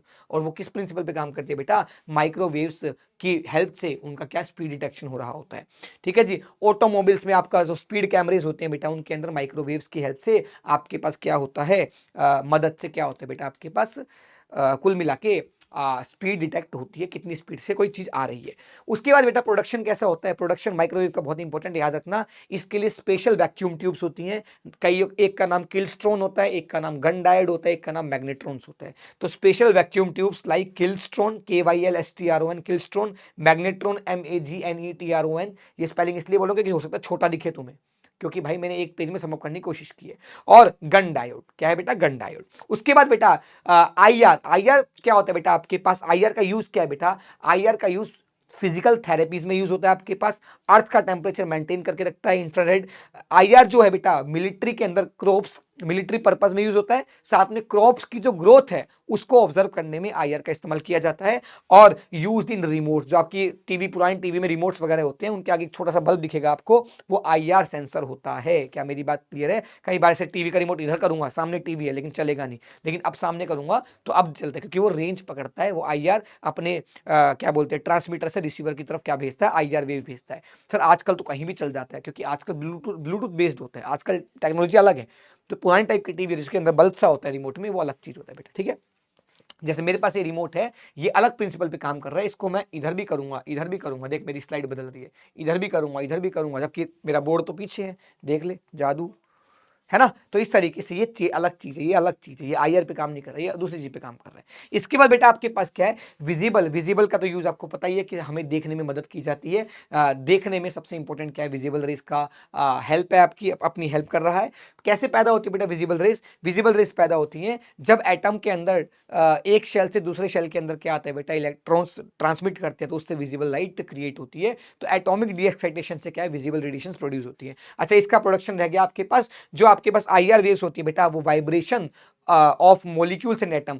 जब कोई गर्म बॉडी के अंदर एटम्स और मॉलिक्यूल वाइब्रेट करते हैं, उसके अंदर से बेटा क्या निकलती है, आपके पास आईआर वेव्स निकलती हैं। उसके बाद आता है अल्ट्रावायलेट वेव्स। अल्ट्रावायलेट वेव का भी यूज काफी पूछा जाता है आपके पास। अल्ट्रावायलेट का बेटा लेजिक सर्जरी के अंदर, जो आंखों का ऑपरेशन होता है, लेजिक ऑपरेशन बोलते हैं उसको, सर्जरी के अंदर अल्ट्रावायलेट रेस का यूज किया जाता है। दूसरा, जो आरओ वगैरह होते हैं बेटा, उसको उसके अंदर जम्स होते हैं, वो आपके पास क्या होते हैं, उनको मारने में यूवी अल्ट्रावायलेट रेस का काम में आता है। उसके बाद बेटा बात करें क्या, कि स्ट्रक्चर ऑफ एटम को पढ़ने में यूवी रेस का काम में लिया जाता है। Forensic purpose. सालू के भैया दया, दरवाजा तोड़ दे दया। तो आपने देखा होगा सालू के साथ जब भी पहले स्क्रीन पे आते थे सीआईडी के अंदर, वो ऐसे करके बैठे रहते थे, फिंगरप्रिंट देख रहे थे। उनको एक ही काम है फोरेंसिक, उनको लगता है यही काम है। अरे बहुत काम होते हैं, लेकिन फोरेंसिक पर्पस के अंदर जब फिंगरप्रिंट वगैरह रीड करते हैं, तो वहां पर यूवी लाइट अगर डालते हैं तो फिंगरप्रिंट ज्यादा क्लियरली दिखते हैं। तो फोरेंसिक स्टडीज के लिए यूवी अल्ट्रावायलेट रेस का बहुत इस्तेमाल किया जाता है। उसके बाद बात करें कैसे पैदा किया जाता है बेटा, स्पेशल लैंप्स और वेरी हॉट बॉडीज। सन जो एक मेजर सोर्स है अल्ट्रावायलेट रेस का, बहुत ज्यादा गर्म बॉडीज क्या पैदा करती है बेटा, अल्ट्रावायलेट रेस पैदा करती है। उसके बाद आता है एक्सरेज बेटा आपके पास। एक्सरेज का जो प्रोडक्शन है वो कैसे किया जाता है बेटा, एक बहुत हाईली एनर्जेटिक इलेक्ट्रॉन्स को, एक नहीं बहुत सारे हाईली एनर्जेटिक इलेक्ट्रॉन्स को एक metal target, heavy metal target के साथ क्या किया जाता है, बॉम्बार्ड किया जाता है, मारा जाता है, टारगेट स्ट्राइक किया जाता है। और स्ट्राइक होने के बाद अपनी वो एनर्जी खत्म करके, काइनेटिक एनर्जी के को खत्म हो जाएगी, कि रुक जाएगा, तो वो एक नई एनर्जी में कन्वर्ट हो जाएगा। और जो उसका ईएम वेव पैदा होती है, वो इस रेंज में लाइट पैदा होती है, किसमें, एक्सरेज में। इसलिए एक्सरे को ऐसे पैदा किया जा सकता है। यूज क्या है, ऑब्वियसली बात है, हड्डी पसली टूट जाए, काम आता है भैया एक्सरे करा लो भैया। तो एक्सरे क्या है बेटा, अपनी बॉडी के स्केलेटन को देखने का, पिक्चर खींचने का, फोटो खींचने का क्या है, एक जरिया है एक्सरेज। दूसरा आपके पास क्या है, एक्सरेज किसी चीज के अंदर क्रैक्स, फोल्ट, मान लो मेरा ये रिमोट है, इस रिमोट के अंदर क्या है बेटा, कोई हल्का सा क्रैक है अंदर की तरफ, तो कैसे देखूंगा, एक्सरेज की हेल्प से मैं इसको देख सकता हूं बेटा। तो फोल्ट वगैरह को डिटेक्ट करने में काम आता है। और कुछ फॉर्म्स ऑफ, कुछ तरह के कैंसर्स को ट्रीट करने में एक्सरेज का इस्तेमाल किया जाता है। उसके बाद आता है बेटा last gamma rays. Gamma rays का यूज क्या होता है बेटा, कई सारे फॉर्म्स ऑफ, कई ट्रीटमेंट, कैंसर के ट्रीटमेंट में गामा रेज का भी इस्तेमाल होता है। न्यूक्लियर रिएक्शंस को इनिशिएट कराने वगैरह में गामा रेज का इस्तेमाल होता है। उसके बाद स्टरलाइज फूड को स्टरलाइज करने में काम आता है बेटा। और एस्ट्रोनॉमी के अंदर भी क्या काम आता है बेटा, आपके पास गामा रेस का काम में लिया जाता है। गामा रेस प्रोड्यूस कैसे होती है बेटा, nuclear reactions, nuclear decay, radioactive decay से गामा रेस पैदा होती हैं। तो मुझे मैक्सिमम तो मुझे खुद को याद हो चुकी हैं, आधी से ज्यादा प्रॉपर्टीज एंड आधी से ज्यादा यूज एंड आधे से ज्यादा क्या बेटा, इसके प्रोडक्शन। लगभग मेरे को अगर इन 7 में से पूछा जाए, तो इन 7 का मैं कम से कम आपको 2 यूज तो मैं अभी बिना देखे बता सकता हूं, और लगभग इन 7 में से 6 का तो कम से कम मैं क्या बता सकता हूं, प्रोडक्शन बता सकता हूं। तो अगर मुझे याद है तो आपको भी याद हो सकती है बेटा। ठीक है, आगे बढ़े। तो ये हुआ बेटा आपका चैप्टर समाप्त। अब बात करते हैं कुछ क्वेश्चंस की, धमाकेदार क्वेश्चन। कुछ क्वेश्चन मुश्किल लगेंगे, कुछ क्वेश्चन आसान लगेंगे, देख लेंगे भाई, सब निपटा लेंगे। तुम साथ हो तो डरने की क्या बात, नो फियर व्हेन जीजी इज हियर। अब ध्यान से देखिए बेटा, आपके पास एक ऑल्टरनेटिंग वोल्टेज का एम्पलीट्यूड कितना है बेटा, इतना। ध्यान से देखना, ऑल्टरनेटिंग वोल्टेज यानी कि वी नोड किसके बराबर है बेटा, आपके पास 40 वोल्ट के बराबर है। उसने बोल दिया फ्रीक्वेंसी एफ किसके बराबर है बेटा, एफ है आपके पास 4000 हर्ट्ज, किलो हर्ट्ज है ना, 4000 हर्ट्ज लिख देता हूं। उसके बाद बेटा applied across the capacitor, capacitor की वैल्यू बेटा किसके बराबर है, 12 माइक्रोफैरेड, सही बात है। उसके बाद maximum displacement current between the plates at the capacitor. अब आपको पता है डिस्प्लेसमेंट करंट तो बहुत ज्यादा अजीब सा करंट था, हमें ज्यादा उसके बारे में पता नहीं था, बट भाई साहब हमें ये तो पता है डिस्प्लेसमेंट करंट और कंडक्शन करंट बराबर ही होते हैं। तो जो इसमें आईसी होगा और जो इसमें आईडी होगा बेटा, वो दोनों बराबर ही होते हैं बेटा। तो आईसी यानी कि जो नॉर्मल करंट अब तक हमने पढ़ा था, वही अगर हम मैक्सिमम निकाल लें तो बात बन जाए। तो मैक्सिमम करंट निकालना है बेटा आपके पास, मैक्सिमम डिस्प्लेसमेंट करंट पूछा है अपने से। तो ध्यान से देख मेरे भैया, ध्यान से देख, आई नोड किसके बराबर होता है बेटा, वी नोड बाई में आर रेजिस्टेंस। कैपेसिटर का रेजिस्टेंस क्या बोलते हैं बेटा, X C reactance. V node तो वी नोड रहेगा, एक्स सी की वैल्यू हो जाएगी 1/ओमेगा-c। अब ध्यान से वैल्यू पुट कर दे, वी नोड की वैल्यू बेटा कितनी है, 40, हमारे यहाँ पे 40 है। ओमेगा की वैल्यू, ओमेगा ऊपर आ जाएगा, 2 × पाई × एफ फ्रीक्वेंसी कितनी बेटा, फ्रीक्वेंसी 4000 है, ओके सर, और इनटू में सी की वैल्यू कितनी बेटा, 12 × 10⁻⁻⁶, ओके बेटा, माइक्रो है, ठीक है जी, बिल्कुल सही है सर, बहुत बढ़िया, शानदार, अति उत्तम, वाह वाह, ओहो बदोबदी। ध्यान से देखो बेटा, 4 चौक 16 दूनी 32, 32 पाई, 4 चौक 16 दूनी 32, 32 पाई, एक जीरो और 3 जीरो यहां चले गए, इंटू 12 इंटू में 10⁻⁻², ये बचेगा आपके पास। अब इसको मैं कैलकुलेटर से कैलकुलेट कर सकता हूं, इतना तो मैं शक्तिमान हूं नहीं भाई साहब कि मैं दिमाग में सब कुछ सॉल्व कर लूं, तो मैं कैलकुलेटर से ही कर देता हूं भाई साहब, क्यों पंगा लिया फालतू में, है ना। 32 × 12 मल्टीप्लाई बाय 3.14, 1205 आ रहा है बेटा, ये 1205 × 10⁻⁻², रफली इक्वल आ गया 12 के या 12.05 के, तो आंसर आ गया बेटा 12 एम्पेयर। दादा ने बोला डी होना चाहिए, चेक कर लेते हैं, होपफुली बेइज्जती मत करना ना, यस डी ही आएगा बेटा, आंसर बिल्कुल सही है जी। अरे बात क्लियर है, यस सर, एकदम शानदार क्लियर है। आगे देखो बेटा, इफ यहां पर इलेक्ट्रिक फील्ड आएगा बेटा, if electric field and k vector represent the direction of electric field और propagation vector बता रहे हैं EM wave का, then the magnitude vector of the, क्या बेटा आपके पास ये, तो बताओ मेरे प्यारे बच्चे, मेरे प्यारा बच्चा है, तू ध्यान से देखना बेटा, आपके पास मैग्नेटिक फील्ड पूछा है, तो आपको एक बात याद होगी बेटा, E node by B node किसके बराबर था, वो सर आपके पास था E node by B node C के बराबर होता है, तो बी नोड निकालना पड़ जाए या बी निकालना पड़ जाए, वो ई नोड बाई सी के बराबर होगा कि नहीं होगा, सही बात है सर। तो यानी कि अगर मुझे ई निकालना है, अब पहले डायरेक्शन की बात करते हैं बेटा, स्वाभाविक सी बात है बेटा, लेट से आपके पास ये इलेक्ट्रिक फील्ड है, ये बेटा मैग्नेटिक फील्ड है, और ये बेटा डायरेक्शन ऑफ प्रोपगेशन ये आ जाएगी आपके पास। अरे बात क्लियर, देख लें ध्यान से, ई क्रॉस बी, इधर बी आगे, ई क्रॉस बी से के इधर आ रहा है, सही बात है। तो अगर मुझे बी की डायरेक्शन निकालनी है तो कैसे निकलेगा बेटा, क्या ई क्रॉस के से निकल जाएगा, नहीं सर, ई क्रॉस के तो अंदर आ रहा है, जबकि बी कहां है, बाहर, तो के क्रॉस ई से बाहर आ गया कि नहीं आ गया, के क्रॉस ई से बी की डायरेक्शन आ गई कि नहीं आ गई, तो यानी कि के क्रॉस ई वाला सही होगा। तो भाई साहब ये तो वैसे ही गलत हो गया आपके पास। अब बात आती है सर, के क्रॉस ई से क्या आपके पास आंसर आ जाएगा, तो आपको ये पता लग गया बेटा, आपको ये पता लग गया सर कि जो ई नोड है बाय सी है आपके पास, सी किसके बराबर होता है बेटा आपके पास, ओमेगा बाय के बराबर होता है कि नहीं होता, के मतलब वो वाला के, वेव नंबर वाला, क्या मेरी बात क्लियर है, यस सर। तो बताओ मेरे दोस्तों, ध्यान से देखो, 1/c किसके बराबर आ गया, के बाय ओमेगा के बराबर आ गया कि नहीं आ गया, तो ध्यान से देखो ये किसके बराबर आ गया बेटा, ये आ गया ई नोट, ई वेक्टर तो ऐसे ही मल्टीप्लाई में के बाय ओमेगा आ जाएगा आपके पास। तो देखो मैग्नीट्यूड इस टाइप का कब दिखेगा, जब 1/ओमेगा से मल्टीप्लाई करोगे, तो ए ऑप्शन आपका सही है बेटा, है ना, के क्रॉस ई, तो डायरेक्शन तो के क्रॉस ई से मिल रही है और 1/ओमेगा से डिवाइड करना पड़ेगा। क्या मेरी बात क्लियर है, अरे बोल भैया, अरे क्लियर, यस सर। आगे देखते हैं बेटा, आगे आते बेटा, इलेक्ट्रोमैग्नेटिक वेव है, ये एव नहीं है, वेव है भाई साहब, का पी के ये पीपीटी बना रहे थे भाई। चलो, इस transporting energy in negative Z direction, negative Z direction में क्या कर रहा है बेटा आपके पास, क्या कर रहा है आपके पास, प्रोपोगेट हो रहा है, वेलोसिटी नेगेटिव जेड डायरेक्शन में है। अब बोला at a certain point the displace the time electric field wave is along positive Y direction. मान लेते हैं आपके पास उड़ी बाबा, ये आपके पास एक्स है, ये आपके पास वाई है, और ये आपके पास z है, मैं ये बना देता हूं। अब देखो ध्यान से, जो वेव है वो इधर जा रही है, वेव किधर जा रही है, नेगेटिव z दिशा में जा रही है, ठीक है भैया, ये वेव की प्रोपगेशन है। अब इसने बोला जो इलेक्ट्रिक फील्ड है बेटा वो यहां पर है, इलेक्ट्रिक फील्ड यहां पर है, इलेक्ट्रिक फील्ड यहां पर है, ये वहां पर है, नहीं यहां पे नहीं है, ये y यहां, ठीक है, ये y है, इलेक्ट्रिक फील्ड यहां पर है बेटा, तो पॉजिटिव वाई डायरेक्शन में। What will be direction of magnetic field at, अरे भाई साहब देख ध्यान से, मुझे ई क्रॉस बी से क्या निकालना है, ऊपर आना चाहिए मेरा। अगर मैं ई क्रॉस बी करूं बेटा, ई क्रॉस बी करूं तो ये तो नीचे आ रहा है सर ई क्रॉस बी, तो देखो अगर वी क्रॉस ई कर दूं, V cross E cross B से, ई क्रॉस बी से क्या आना चाहिए बेटा मेरे पास, ई क्रॉस बी डायरेक्शन से, ई क्रॉस बी डायरेक्शन से प्रोपगेशन आना चाहिए। अगर मैंने ऊपर ले लिया एक्स, ये पॉजिटिव एक्स में ले लिया, तो ई क्रॉस बी, देख ई बाहर है बी ऊपर है, तो ई क्रॉस बी से डायरेक्शन कहां पे आ रहा है, देख ई बाहर है वाई में और बी यहां पर है, तो नेगेटिव जेड डायरेक्शन आ रहा है कि नहीं आ रहा है, यस सर।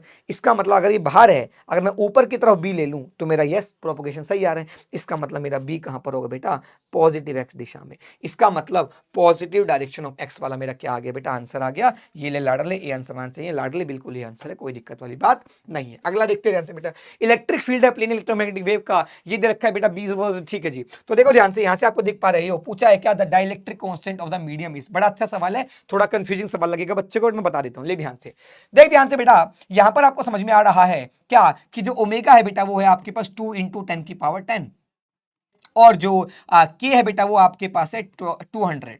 तो बताओ जो वेलोसिटी आएगी वेव की वो किसके बराबर आएगी, वेलोसिटी ऑफ वेव आएगी बेटा आपके पास ओमेगा बाई के, यानी कि 2 इंटू 10⁻10 अपॉन में 200।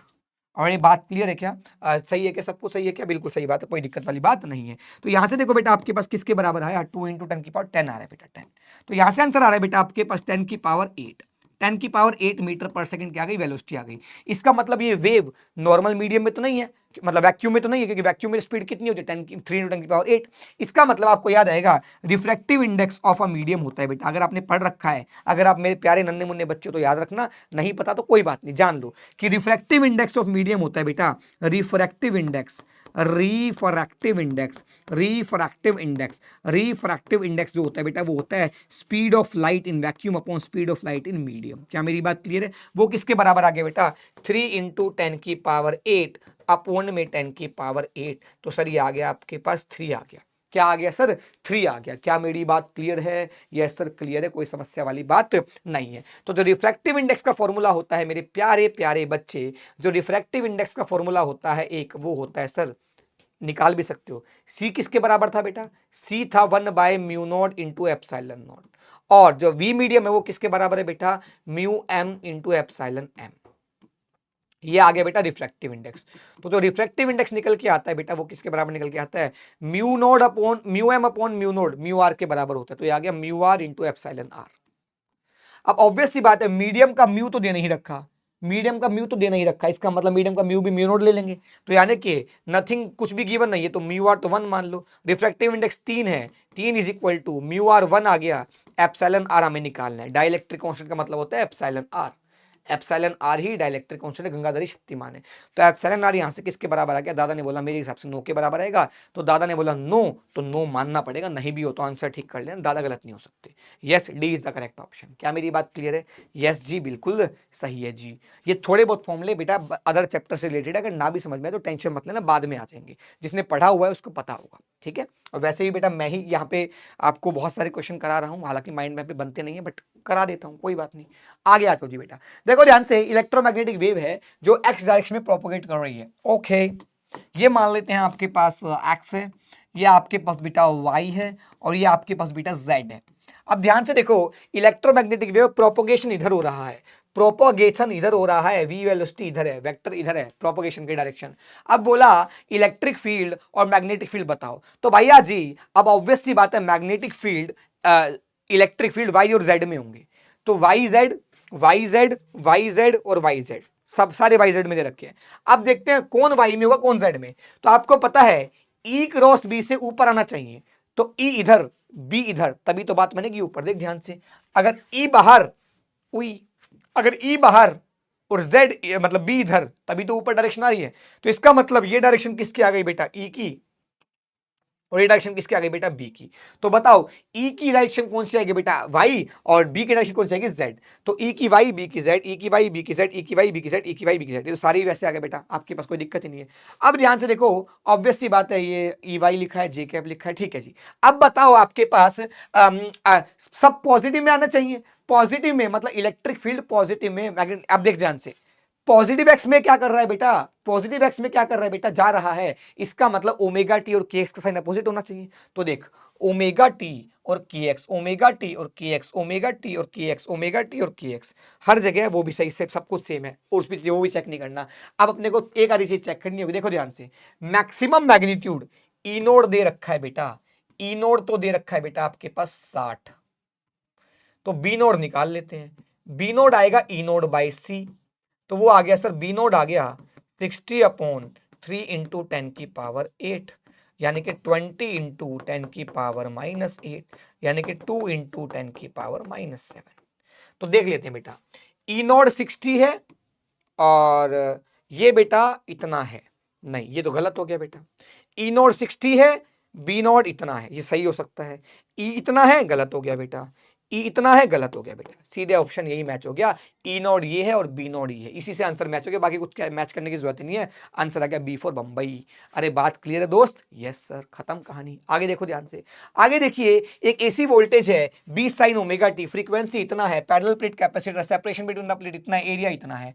तो भाई साहब कैपेसिटेंस निकल जाएगा epsilon not a by D से। अब हमें कैपेसिटेंस निकालना पड़ेगा इससे मिलके। अब बोला गया आपके पास the amplitude of the oscillating displacement current निकालना है, आई नोड निकालना है। आई नोड हो जाएगा बेटा वी नोड बाई में एक्स सी, यानी कि V node into omega into C. अब सब कुछ पता है, अब आप निकाल लोगे। यानी कि ऐसा ही सवाल 2 बार पूछा है, एक बार नहीं। एक जब से मैंने सवाल करने शुरू किए पहला ही सवाल ऐसा आया था, ये दूसरा सवाल है, खत्म कहानी। ध्यान से देखो, एक लीनियरली पोलराइज्ड इलेक्ट्रोमैग्नेटिक वेव है, जो इलेक्ट्रिक फील्ड का ये है बेटा आई कैप में, यानी कि एक्स डायरेक्शन में है, और ये जेड में चल रहा है। तो यानी कि मैग्नेट जो वेव चल रही है वो जेड में चल रही है। ये एक्स डायरेक्शन में बेटा क्या है? इलेक्ट्रिक फील्ड है। डेफिनेटली बेटा ई क्रॉस बी से ये इधर आएगा, यानी कि बी जो आएगा वो पॉजिटिव वाई डायरेक्शन में आ जाएगा, ये पॉजिटिव वाई डायरेक्शन में आ जाएगा बी। तो यानी कि बोला incident normally on a perfectly reflecting wall. तो देखो ध्यान से, z इज इक्वल टू ए पर जाकर ये वेव टकराई तो ये वापस हो जाएगी बेटा। वापस होने का मतलब क्या है बेटा? ये जो पॉजिटिव z में जा रही थी वो नेगेटिव z में जाएगी। नेगेटिव z में जाने का मतलब क्या होता है बेटा? ओमेगा टी और के एक्स का साइन, के जेड का साइन सेम होना चाहिए। अरे बात क्लियर? तो देख ध्यान से, यहां पर देखिएगा द रिफ्लेक्टेड वेव, देखो क्या थी 1.8z, 1.8z सही है। और उसके बाद ये जो माइनस था वो प्लस में कन्वर्ट हो गया। तो मेरे हिसाब से तो यही सीधा सीधा आंसर आ गया बेटा आपके पास। यही सीधा सीधा क्या आ गया बेटा? आंसर आ गया है। अरे बात क्लियर है? तो सी देख ले क्या बेटा आंसर आ गया। मैंने बाकी चेक, अरे सी ही है, चेक करने की जरूरत ही नहीं पड़ी, बाकी चेक कर लेना, गलत ही होंगे, मेन से बेटा ये तो। ठीक है बेटा, चलिए आइए, बहुत बढ़िया शानदार। इलेक्ट्रिक फील्ड दे रखा है, the velocity of the electromagnetic wave. भाई साहब मैं नहीं खेल रहा यार, ये सवाल पूछेगा तो मेंस की औकात के रह जाएगी भाई साहब। जो वेलोसिटी ऑफ वेव होती है बेटा वो ओमेगा बाई में के होती है। तो ओमेगा बेटा टाइम के साथ क्या लिखा है? टाइम के साथ ये लिखा है, तो ये आ गया 10 इंटू 10 की पावर 10। अगर सब कुछ सही लिखा है तो हो सकता है मिस प्रिंटिंग कर दियो, हमारे टाइपिस्ट का कोई भरोसा नहीं है, बहुत तूफानी आदमी है भाई साहब। ये 1000 इंटू 10 की पावर 8 लिख दो, अपॉन में 500 हो गया, तो ये आ गया 2 इंटू 10 की पावर 8। सी की टर्म्स में दे रखा है बेटा, तो सी होता है बेटा आपके पास 3 इंटू 10 की पावर 8, और अपना जो वेलोसिटी है वो आ रहा है 2 इंटू 10 की पावर 8। दोनों को डिवाइड कर दो, तो वो आ गया आपके पास कुल मिला के c by V is equal to 3/2। तो जो वेलोसिटी आ गया वो आ गया 2c/3। 2c/3 answer is correct होना चाहिए। दादा ने बोला सी है तो सी ही होगा, बदल कैसे जाएगा भाई? खत्म कहानी, आंसर आ गया। अगला भाई साहब, अगेन एक इलेक्ट्रोमैग्नेटिक वेव है, वेव की प्रोपोगेट करने की डायरेक्शन ही है। ये देखने में डरावना लगेगा लेकिन है कुछ नहीं। वेव के चलने की दिशा ये है, इट्स पोलराइजेशन अलोंग द के कैप, यानी कि जो पोलराइज हो रही है वो के कैप डायरेक्शन में हो रही है। इसका मतलब जो बची कुछ, अब जब पोलराइज की बात होती है बेटा इलेक्ट्रिक फील्ड की टर्म से बात होती है, यानी कि इलेक्ट्रिक फील्ड किस में है बेटा? के कैप में है। इलेक्ट्रिक फील्ड किस में है बेटा? आपके पास के कैप में है। तो बोला मैग्नेटिक फील्ड बताओ। तो बेटा आप एक बात बताओ, एक बात बताओ, अभी अभी आपने पढ़ा था कि प्रोपोगेशन के vector cross E vector by में 1/ओमेगा, यही तो क्या होता है बेटा? बी वेक्टर होता है कि नहीं होता? तो के क्रॉस ई से क्या निकाल लो बेटा? बी वेक्टर की डायरेक्शन निकाल लो, आपको समझ में आ जाएगा। अब आपके पास इलेक्ट्रिक फील्ड की डायरेक्शन के कैप है और चलने की direction I cap plus J cap upon √2 है। तो यहां पर लिख देना I cap plus J cap by √2 cross K cap. इससे जो भी डायरेक्शन आएगी वो चलने की दिशा आ जाएगी इसकी मैग्नेटिक फील्ड की। तो मैग्नेटिक फील्ड का ये आंसर आ जाएगा आपके पास, बस ये चेक कर लेना, बाकी सारा तो सॉल्व हो ही गया। ठीक है बेटा, आगे देखते हैं बेटा। आगे इलेक्ट्रिक फील्ड है, electric field magnetic field, the magnetic field पूछ रहा है। तो भाई साहब ऑब्वियस सी बात है भाई साहब, ये फेज जो है वो तो सेम ही रहता है, बस आपको ये निकालना है। तो ये ई नोड दे रखा है बेटा आपको 40, तो बी नोड आ जाएगा बेटा आपके पास ई नोड बाई सी, तो ये आ जाएगा 40 अपॉन में 3 इंटू 10 की पावर 8। तो ये आंसर आ जाएगा बेटा आपके पास कितना? 40/c लिखा हुआ, 40/c आ जाएगा। तो बेटा ऑब्वियस सी बात है इलेक्ट्रिक फील्ड जो है वो आई कैप डायरेक्शन में है, तो इलेक्ट्रिक फील्ड एक्स में है, जो चल रही है बेटा वो जेड में चल रही है, वो भी पॉजिटिव जेड में। ओमेगा टी और जेड का जो सिंबल है वो क्या अलग अलग है, इसका मतलब क्या है बेटा? पॉजिटिव जेड में चल रही है वेव। तो बेटा ऑब्वियस सी बात है बी कहाँ पे आएगा, इधर, ताकि ई क्रॉस बी से डायरेक्शन यही आएगी। यस सर, बिल्कुल सही बात है। इसका मतलब चलने की दिशा जो आएगी मैग्नेटिक फील्ड को पॉजिटिव जे कैप आएगी। तो जो मैग्नेटिक फील्ड आएगा वो ये गलत हो गया, आई कैप वाला, के कैप वाला गलत हो गया। अब ये और ये सही हो सकता है, तो 40/C वाला आंसर सही आएगा, डी आंसर आ गया आपके पास। अरे धमाकेदार तरीके से आंसर करेगा मेरे। अरे बात क्लियर है, सिर्फ यही काफी है बेटा। अब देखो ध्यान से, इलेक्ट्रिक फील्ड दे रखा है, इंटेंसिटी पूछ रहा है। इंटेंसिटी का फॉर्मूला भाभा ने ड्राइव किया था, half epsilon node E node का स्क्वायर इंटू सी। हाफ एप्सिलॉन नोड की वैल्यू होती है आपके पास 8.85 इंटू 10⁻⁻12, जबकि ये दे रखा है इतना, तो इतना लिख दो भाई साहब, अप्रोक्सीमेट वैल्यू 9 इंटू 10⁻⁻12 दे दिया। इलेक्ट्रिक फील्ड ई नोड की वैल्यू 600 है, तो 600 का स्क्वायर दे दिया। सी की वैल्यू 3 इंटू 10⁸ है। दादा आंसर निकाल दो, 1/2 9 इंटू 36 इंटू 3 इंटू ये आ गया 10⁸8, 10⁴ 10 की पावर 12, ये कट गया आपके पास, तो आंसर सिर्फ इतना ही आएगा आपके पास। तो यहाँ से आंसर बच गया भिड़ू 18, 18 तिये 54, 54 इंटू 9, ये आंसर आ गया। 540 से एक कम कर दो, 486 आंसर आ जाएगा बेटा मेरे हिसाब से। यस, ए आंसर है दादा का, तो तुम्हारा भी आंसर होना चाहिए। अरे बात क्लियर है भाई, सही है भाई, ओके भाई, बहुत बढ़िया भाई। चलो जी, ये आपका होमवर्क, बिल्कुल आसान सवाल होमवर्क, सवाल टाइम खराब ना करते हुए, ये वाला सवाल होमवर्क एकदम आसान लल्लू सवाल है भाई साहब, जो बोल रहा हूँ। द एम्पलीट्यूड ऑफ द इतना इतना maximum value of the electric field E naught by B naught is equal to C, ये आंसर लगाओगे होमवर्क। ऐसे लल्लू सवाल पूछ रहे, देख के भी शर्म आ जाए आदमी को। ये भी भाई साहब लल्लू होमवर्क। उसके बाद देख लेते हैं बेटा, जो कुछ लगेगा, peak value of magnetic field E node दे रखा है, बी नोड आ जाएगा E node by C, homework. लल्लू, कितने सवाल हैं जो डायरेक्ट फॉर्मूला पे हैं। उसके बाद बेटा, what is electric field at that point, homework. अरे भाई साहब, क्या भाई शर्म आ रही है मुझे, लाज आ गई मेरे को तो। द इलेक्ट्रिक फील्ड डायरेक्शन, अरे यार होमवर्क। इलेक्ट्रिक फील्ड की इक्वेशन दे रखी है, मैग्नेटिक फील्ड की निकाल के टाइम को 0 पुट कर देना, बस आंसर आ जाएगा, बाकी कुछ नहीं है। उसके बाद बेटा आपके पास होमवर्क। अरे भाई भाई भाई भाई भाई, मैं एनर्जी वाले क्वेश्चन ढूंढ रहा हूं, बाकी सब आप कर लोगे। इक्वेशन वाले क्वेश्चन है जो हद लल्लू होते हैं बेटा, और कुछ नहीं है, होमवर्क। उसके बाद बेटा होमवर्क, प्लीज बच्चा जरूर करना इन क्वेश्चन को, मैक्सिमम क्वेश्चन तुमसे हो जाएंगे, एक आधा ना हो तो सॉल्यूशन देख लेना बेटा, ठीक है। आइए, इसके बाद इसने अगेन वही डायरेक्शन पूछ रहा है, होमवर्क। भाई कुछ तो नया पूछ। Maximum electric field, magnetic field दे रखा है भाई साहब, E naught is equal to C into B naught, E naught is equal to C 3 into 10⁸8। ये 1000 है, 1001 है, मुझे नहीं पता, चलो 1001 ले लेता हूँ, 10⁻⁻6, जो भी आंसर आएगा निकाल लेना भाई साहब। ये आ जाएगा 3003 इंटू 10⁻², कुछ ऐसा आंसर आ जाएगा।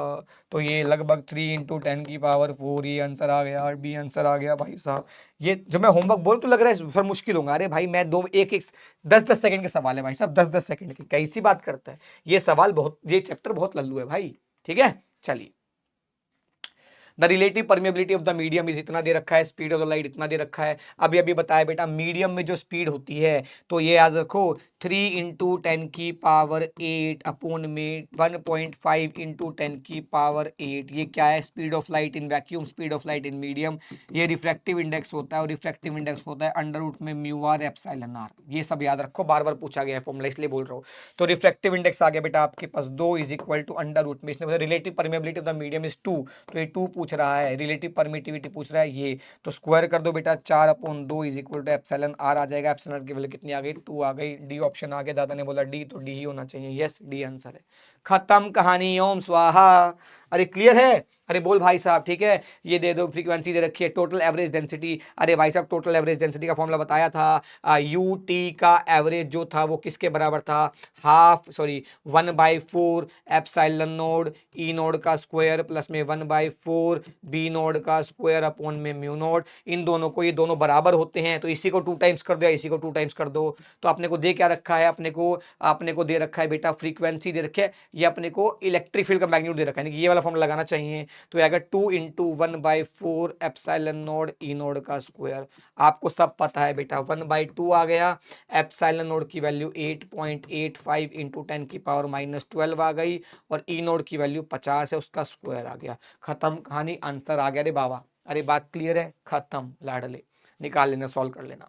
इसके बाद the ratio of the average electric energy यानी कि यूई का एवरेज अपोन में टोटल यू टी का एवरेज। तो आपको पता है टोटल एनर्जी आधे आधे में बढ़ जाती है, तो ये 1/2 ही आंसर आना चाहिए, डी आंसर आना चाहिए। चेक कर ले भाई साहब, यस डी आंसर है।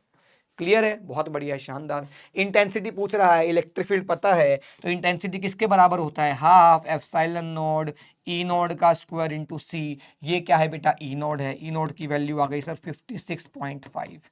वैल्यू पुट कर आंसर प्राप्त कर, मजा आ जाएगा, सुख की प्राप्ति, सुकून की प्राप्ति, खत्म कहानी।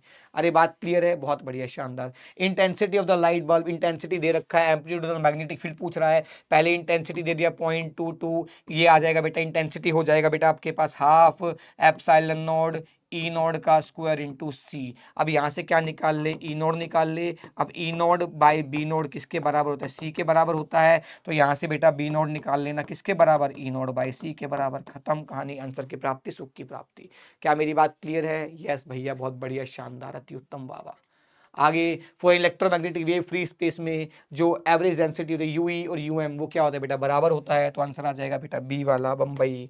बम्बई आंसर आ गया बेटा, बहुत बढ़िया, शानदार। आगे देखते हैं बेटा, प्लेन इलेक्ट्रोमैग्नेटिक वेव है, फ्रीक्वेंसी दे दिया है, एनर्जी डेंसिटी दे दिया है, और बोला एम्पलीट्यूड ऑफ मैग्नेटिक फील्ड। तो भाई साहब अगर एवरेज डेंसिटी दे रखा है टोटल वाला, तो इसका मतलब बोला यू टोटल जो होता है बेटा वो किसके बराबर होता है, 1/4 1/2 लिख लो, 1/2 बी नोड का स्क्वायर अपोन में म्यू नोड। ये आपके पास आंसर आता है, जाके चेक कर लेना, झूठ बोल रहा हूं तो बता देना। ये आपको दे रखा है टोटल वाला कितना है, 1.02 इंटू 10⁻⁸। क्या निकालना है बेटा, बी नोड निकालना है, निकाल लो, विनोद आ जाएगा, विनोद शिनोद विनोड सब आ जाएंगे भाई साहब, बात क्लियर है। आगे देख लो माइक्रोवेव की भाई साहब, data based, data based, data based, ठीक है जी। आप चाहे हो तो बिना याद करे भी कर सकते हो, आपको ऑर्डर तो पता है ना, किसकी किसकी वेवलेंथ ज्यादा किसकी कम होती है। तो बताओ सबसे इस तरफ क्या होता है बेटा, सबसे इस तरफ इन चारों में से क्या होगा बेटा, माइक्रो होगा, पहले माइक्रो आता है बेटा, फिर आपके पास आईआर आता है बेटा, फिर आपके पास यूवी आता है बेटा, और फिर आपके पास एक्सरे आता है बेटा। तो आपको पता है इधर से इधर जाते वक्त लैम्डा कम हो रहा है कि नहीं हो रहा, तो इसमें सबसे कम जो वेवलेंथ होगी बेटा वो एक्सरे के लिए होगी। तो सबसे कम क्या है बेटा, 1 nm से लेके ये वाली है, तो आपके पास एक्सरे की तो आ गई बेटा ये, तो इसका एक्सरे का तो आ गया बेटा सेकंड वाला, यस। अब बताओ उसके बाद ये खत्म हो गया, ऑक्यूपाई हो गया, अब उससे कम किसकी होगी बेटा, यूवी की, मतलब एक्सरे से थोड़ी ज्यादा किसकी होगी, यूवी की बेटा। अब इन तीन में सबसे कम कौन है बेटा, इन तीन में सबसे कम है सर, इन तीन में सबसे कम है सर आपके पास, ये मिलीमीटर में है, ये नैनोमीटर में है।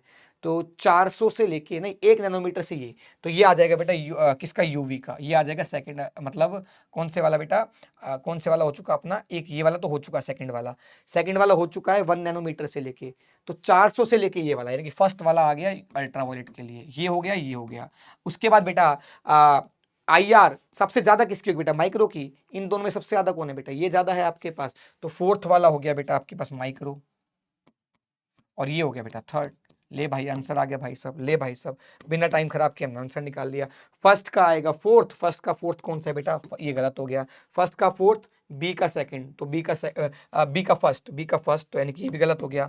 उसके बाद सी का सेकंड, सी का सेकंड आना चाहिए, सी का सेकंड आना चाहिए, बी आंसर आ गया मेरे पास, बी फॉर बम्बई मेरी जान, बी आंसर आ गया भाई साहब। अरे क्लियर है, अरे बोल मेरे प्यारे, बात क्लियर है मेरे भाई, यस सर। इतना सिंपल चैप्टर, पूरे इतने सारे पीवाईक्यू करा दिए, तुझे देख के मजा आएगा, सुन के मजा आएगा, समझ के मजा आएगा, फील करके मजा आएगा कि यार इतना आसान चैप्टर है, फ्री के नंबर है मेरे भाई, भूलना मत इसको करना, सुबह से लेके 4 या 5 घंटे बैठ जाना, इस माइंड मैप के साथ भी अड़ेगा। तूने थोड़ा बहुत पहले पढ़ रखा है तो ये माइंड मैप अपने आप में सेल्फ सफिशिएंट है, सब कुछ तेरे को समझा देगा, सारा का सारा डेटा समझा देगा, सारे के सारी चीजें समझा देगा, और बहुत सारे पीवाईक्यू मैंने आपको करा ही दिए हैं। कुछ पीवाईक्यू अपनी तरफ से कर लो बेटा, इस चैप्टर में कुछ नहीं बचेगा, 4 घंटे में जीरो से लेके हीरो बन जाओगे। आधे ये 1 घंटे का ही माइंड मैप देख लेना, आपकी जिंदगी में बल्ले ही बल्ले 4 नंबर फ्री के मिलेंगे। तो फ्री के नंबर चाहिए, आ जाओ, दिलवा दिए। बाय बाय, टेक केयर, अलविदा, लव यू, बाय।